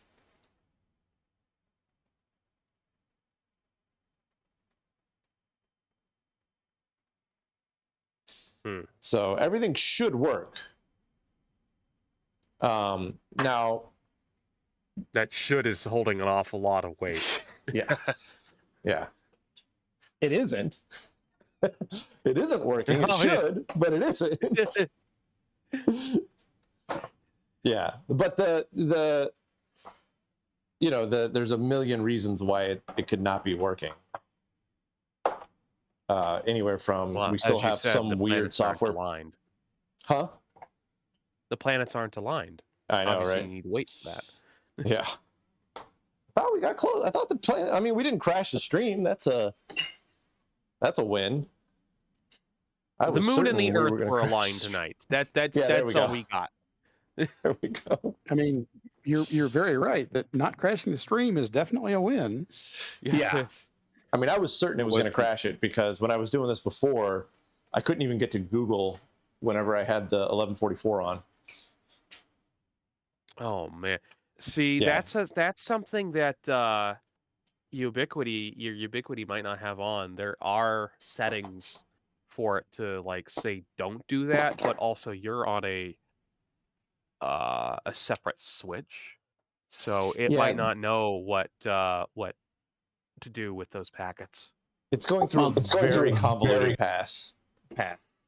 Yeah, but not only that, but a lot of, I mean, just because this is old doesn't necessarily mean that it will be that out of the realm of possibility that stuff will support it, because things that are very old also look like things that are very small, i.e. IoT stuff. So, like when I bring up the PDP-10 here on the network, I was doing that even when I had Comcast's router, which I did not have any ability to modify at all, because that was completely under their control. And even Comcast's box had no issues talking to the ITS network stack from the 1970s. So, well, I mean, I would be really surprised if IP is, so widely supported. It's like Bluetooth. Bluetooth really hasn't changed its core functionality in 30 years. So you could still use an old PDA from the early thousands with Bluetooth 6.0 receivers. So yeah, but what I'm saying is it's not like it's going to see packets and go, oh, this thing is way too old, I'm not talking to it. Well, yeah, I mean, was it Mark with the original LAN setup with the Alto, and it connected? Yeah, and the Alto is pre-standard Ethernet, not even standard Ethernet. Yeah, but what was it? Oh God, what was his name? Randall, I believe, who made that box.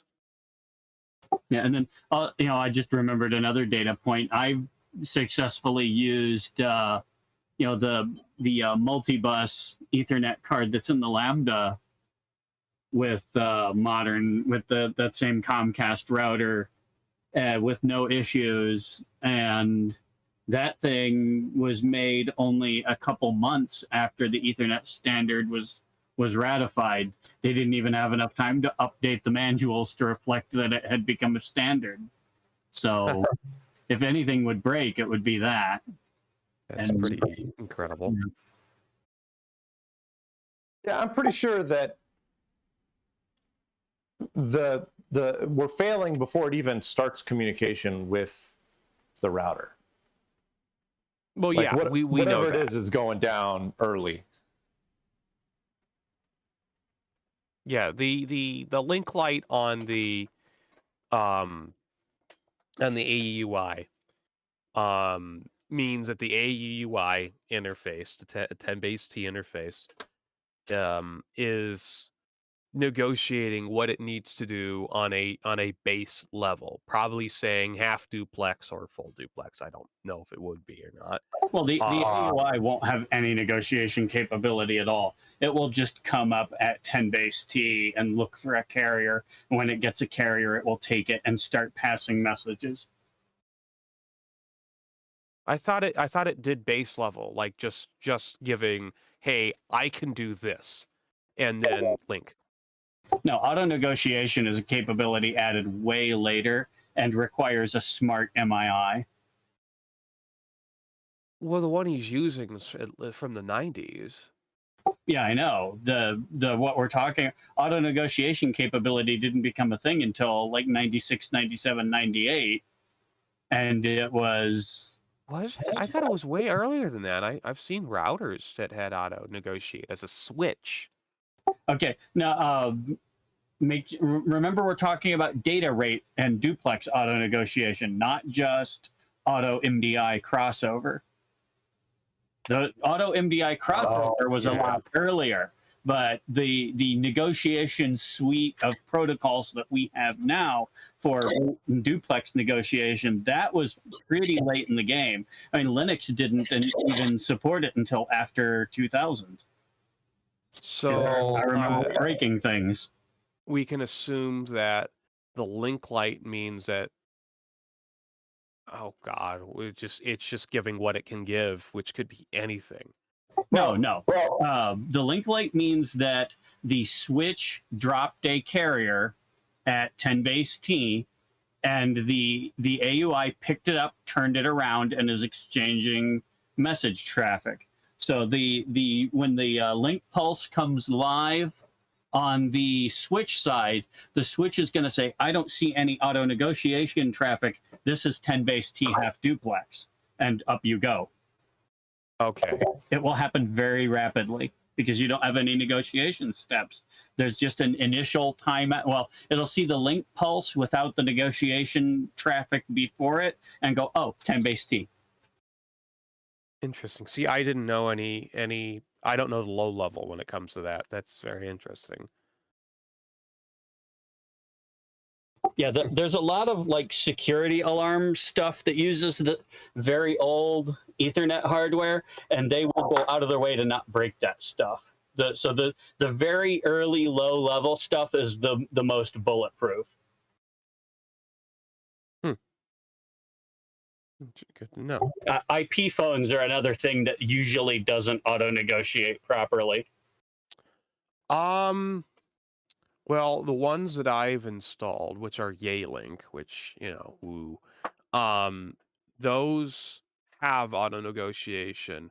If you go into the settings, you can turn it off and do whatever. You can go even down to 10, 100 half duplex, which, oh God, I don't even want to know how a call sounds like on that. Try it and see. You'll be surprised. Some of those codecs are pretty good at working over a really small channel.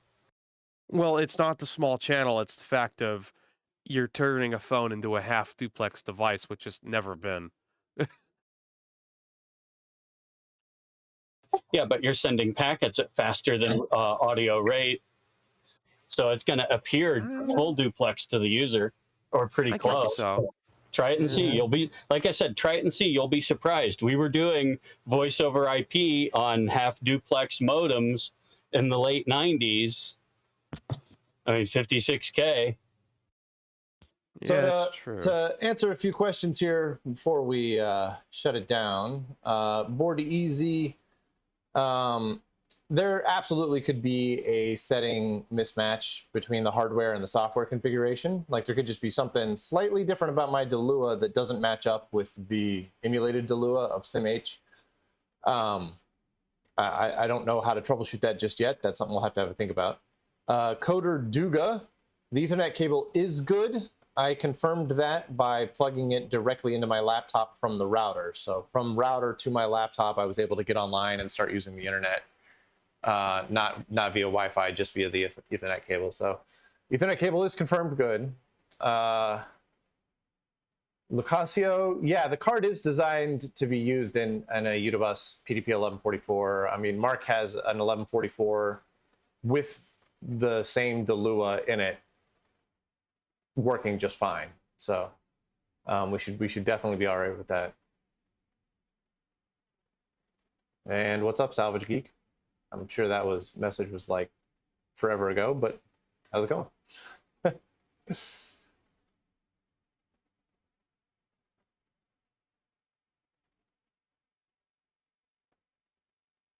S. Peterson, I'm not sure which cards we would swap. Or are you talking about like swap my card with Mark's? We could. Mark is a 2-hour drive away, and I think he might actually be a little further than that. So unlikely that, and Mark is also probably asleep, so unlikely that'll happen tonight. Chris W, yeah, there are dip switches on the board, on the card. There's 2 of them, one for setting the PCSR address and one for setting the vector address. And both of those are set to the correct settings. That was something I confirmed in the previous episode. And I mean, I think they have to be. Like, we wouldn't be getting anywhere near as far as we are getting if those were set wrong. Like, if those were set to a different address, the software would just think that the card isn't there, and it would give a different error.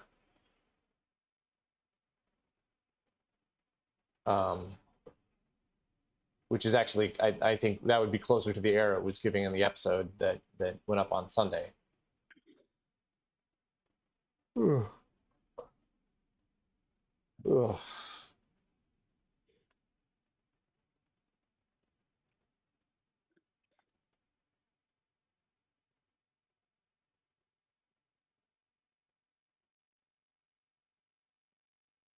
Oh yeah, scrolling back, yeah, Coder Duga, we put the original ROMs in, but the new modified ROMs have all the original code in them still, so that should have, there was no difference between the two. They both failed in the same way.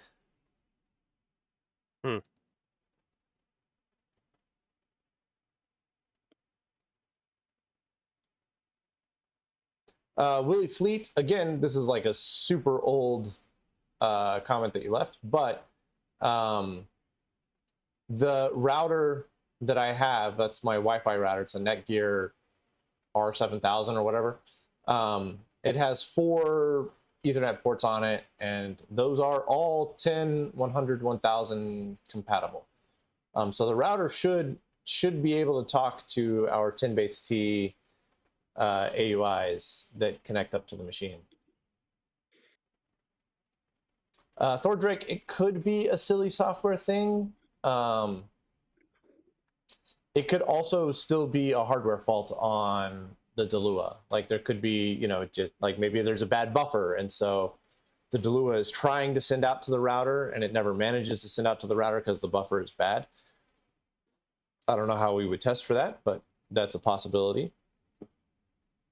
So I mean, at this point, it could go either way. The DeLua could definitely be unhealthy, or it could just be that we have something software set up wrong.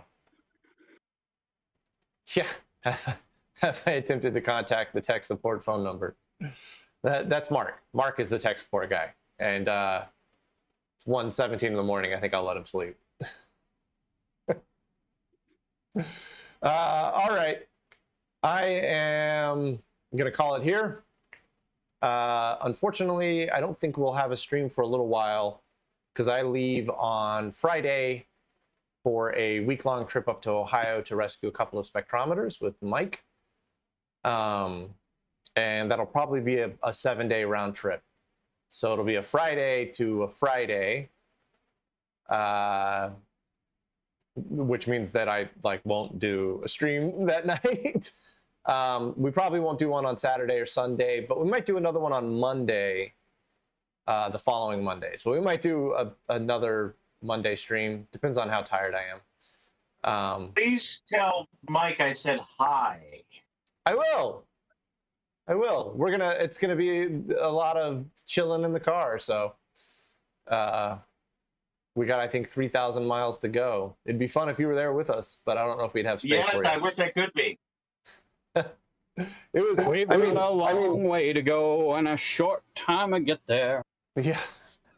It was so the trip to Arkansas was like, that's quite a long drive. I mean, that was like a 8 or 10 hour drive that we did when we went to Arkansas to load everything up, and it didn't feel that long because we were all just like in there chatting and having fun. And then on Saturday I did the 14-hour drive out and back, and that felt like it took a week. It was because it was just me alone in the car. And so like having somebody else in the car to like talk to and chat with is absolutely massive. Oh, and AJ, I meant to ask, did you get your AC fixed? In the van? Well, man, that was a while ago. Yes. We got to New Mexico and it's hot as hell. Oh my God, it was so hot.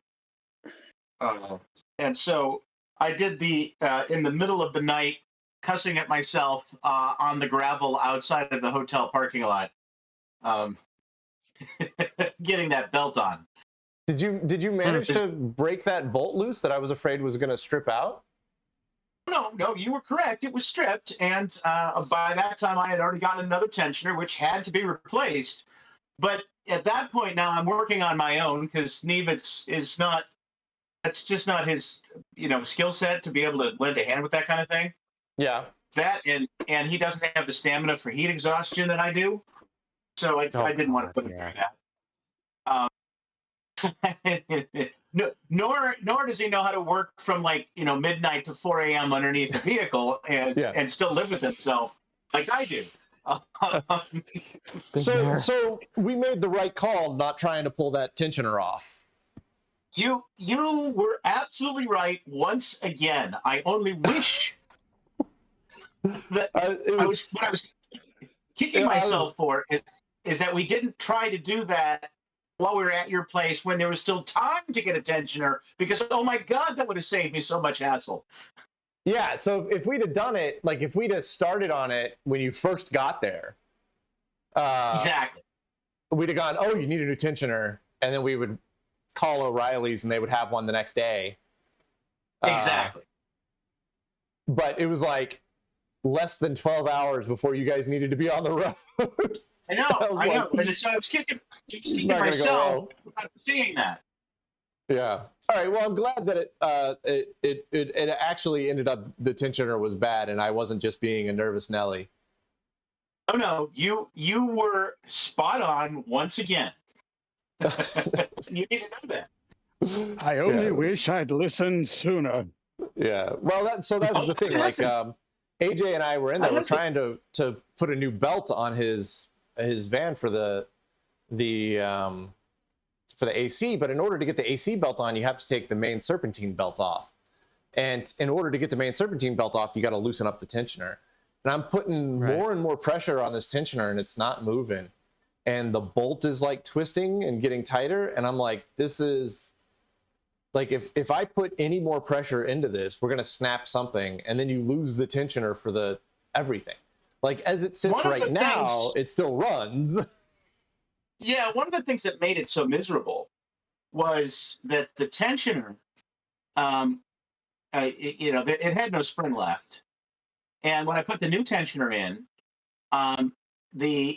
you had to push it past the end of its travel to be able to get the belt on, and even then, you really, really had to work the belt over the edges and pray and cuss and turn backwards 12 times just to get the belt on. I mean, that's what it took me 3 hours. It took me three and a half hours to get the belt back on. That sounds about right. Yeah. By myself in the gravel in the middle of the night. Yes. I did it. And then it worked. And then you had AC for the trip back, right? Yeah. Well, we really needed it because we left your place and it just kept getting hotter and hotter and hotter because it's New Mexico. We were hoping you were indicating that this was like some mountainous region where it was going to be cooler. Oh, no. No. Well, it depends on where in New Mexico you went.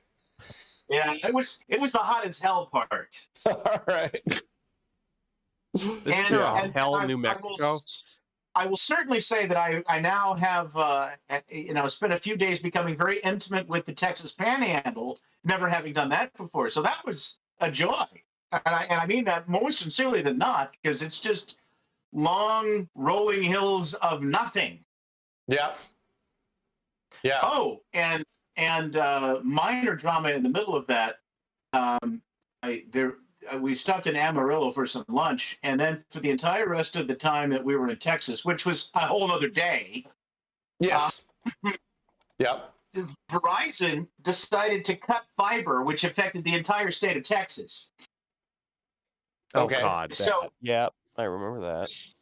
So, yeah, you weren't even in Texas, and you remember No, I have a friend who works at data centers in Texas, and boy, did he have a lot to wrestle when that happened. that. Yeah, that was a problem because I lost signal entirely, and I lost my map, which okay, I'm old enough, I know how to use paper maps, but I didn't have any.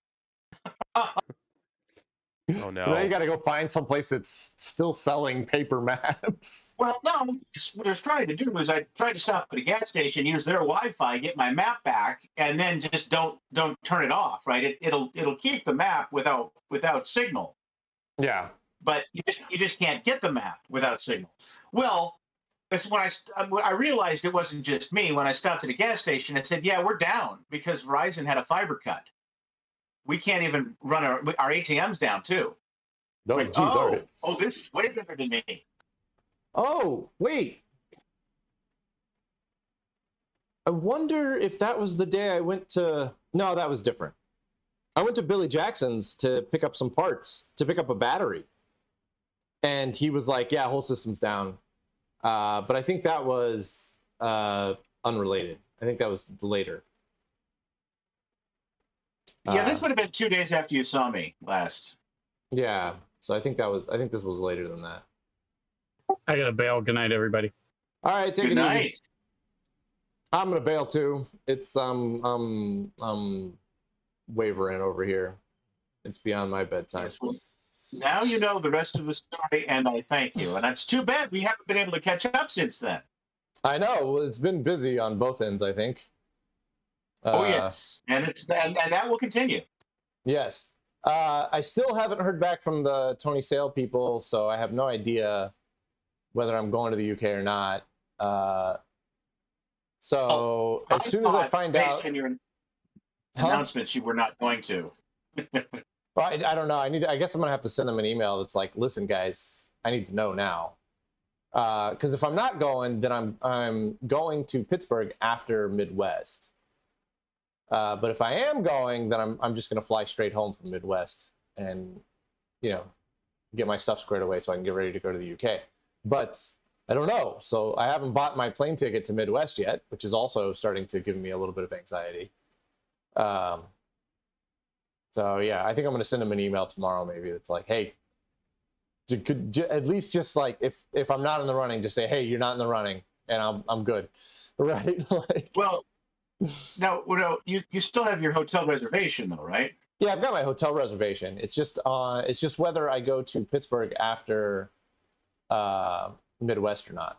That's the only thing that's kind of up in the air. Grab a one-way ticket to O'Hare and then decide from there. Well, I mean, I would like to just grab a multi-city ticket while they're still affordable, as opposed to You're getting like to the point where they start going up. I know. I'm very aware, and I'm less worried about the domestic multi-city one as opposed to the international ticket. Like the optimum time to buy an international ticket is about 1.5 to 2 months before you go, and we're chasing down 1 month before I would have to go. So if I had to go, so it's like, guys, you got to let me know, or I'm not going to be able to afford the ticket to get there. So I think I'll send them an email tomorrow maybe, and hopefully they'll get back and be like, oh yeah, dude, you were never in the running. And I'll be like, excellent. Thanks. Should have told me earlier, but whatever. And then I could buy my Midwest ticket and we're all good. So I don't know. I'll send him an email. We'll see where it goes from there. I mean, you'll have the UK at Midwest. You'll have Jot. I mean, what more do you need? Yeah. I mean, I would like to go see Bletchley Park. I was kind of thinking like I would do a around the world trip on it. So like I would fly to the UK, do that thing, then fly to Germany and visit an old coworker of mine who's living in Germany, and then fly to Japan, visit family, and then fly home. That sounds like but like that's a big plan. That's a big trip that needs a lot of planning, and like you can't do that last minute. So like I need to know, guys. Right. All right. Well, as soon as I know, AJ, I'll let you know whether I'm going to Pittsburgh or not. And if I am, maybe we can meet up at LSSM or something. Yeah, I'm just going to plan on it anyway. Just not that I don't want you to go to the UK, but I'm going to plan on it anyway. Yeah, I mean, I don't think I'm going. Like, I don't think I've won. And I think they're just taking their sweet ass time to tell everybody who did. But at least I'm not planning on going. So like, if they come back and are like, oh no, you're like in the top 2. We don't know who it's going to be. You or this other guy. Like, if they come back like that, then I'll be like, God damn it. Well, hurry up, you know. But right now, like in my brain, I'm totally out of. I was never in the running. So I think you had a shot. Nah, I think they prefer to give the award to groups or businesses or museums or things like that, as opposed to individuals. Well, that's dumb, but I mean, like if you look at the past awards that they've given out, it's always a group or a university or the Computer History Museum, right? It's always something. It's never just like, hey, it was John Doe from down the street who did some cool shit, right? Well, in general, how many, small people, small time people have something to restore of your magnitude? Oh man, tons. Like there's tons of people out there that are doing absolutely epic stuff. I'm just another drop in the bucket when it comes to this stuff. Like they just don't have YouTube channels as good as yours. That's all. Yeah, I mean, like I'm not trying to pat myself on the back here, but that's like kind of the cornerstone of the entire reason why I sent it out. Like I don't think the G15 restoration in and of itself is anything worthy of an award. I fixed an old machine, but I think what was unique about the G15 restoration was the fact that we were able to share it with a lot of people, and we were able to troubleshoot it together on Twitch streams, and we were able to get a larger audience interested in the machine that they never would have been otherwise. And so I think that's a kind cultural of impact. Yeah, it's not the G15 that was exciting. It's the way that we approached it that was different than how they usually do it. Because like the restoring the G15 is no more exciting than what's the one that Carl Clonch did, the IBM 1130 or something. It's a fully transistorized machine, but I mean that's like a really exciting, very cool early IBM machine. Is he still working on that? No, I think it's back at System Source. I'm not sure. He had it. Right. No, it is, because I've seen it. It's been at Midwest. What am I talking about? It's made the tour. It was at East once as well, right? Like that's a really cool machine, and like I think equally as cool as the Bendix, but nobody really knows much about it because it was just sent to Carl. Carl restored it and sent it back, and they took it on display at VCFs, but that's comparatively that's a pretty limited audience compared to the wider audience of YouTube.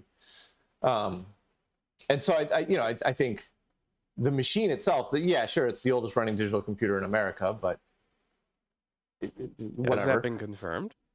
It hasn't been unconfirmed. It hasn't been disproven, we should say. Okay. Nobody's come out and been like, nope, this is. Somebody did once. Somebody was like, oh no, the MIT has the Tixo. That's older and it runs. And I was like, oh really? I was like, can you get like pictures or video? And they're like, no, it's behind closed doors and nobody's ever allowed to go see it. I'm like, literally, you just said like, oh, the oldest running computer is this. Source, trust me, bro. I can't do anything with that, man. First of all, I've never even heard of that computer. I've the- looked up old. It's the TXO. Everybody pronounces it the TXO. MIT TXO. It's the predecessor to some PDPs. I think some people who worked on it were involved in DEC.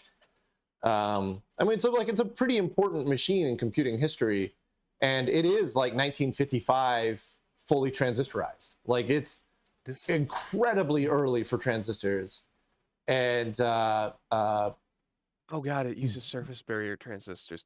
But yeah, very special machine, and supposedly it worked at MIT at one point, but nobody has any proof of it.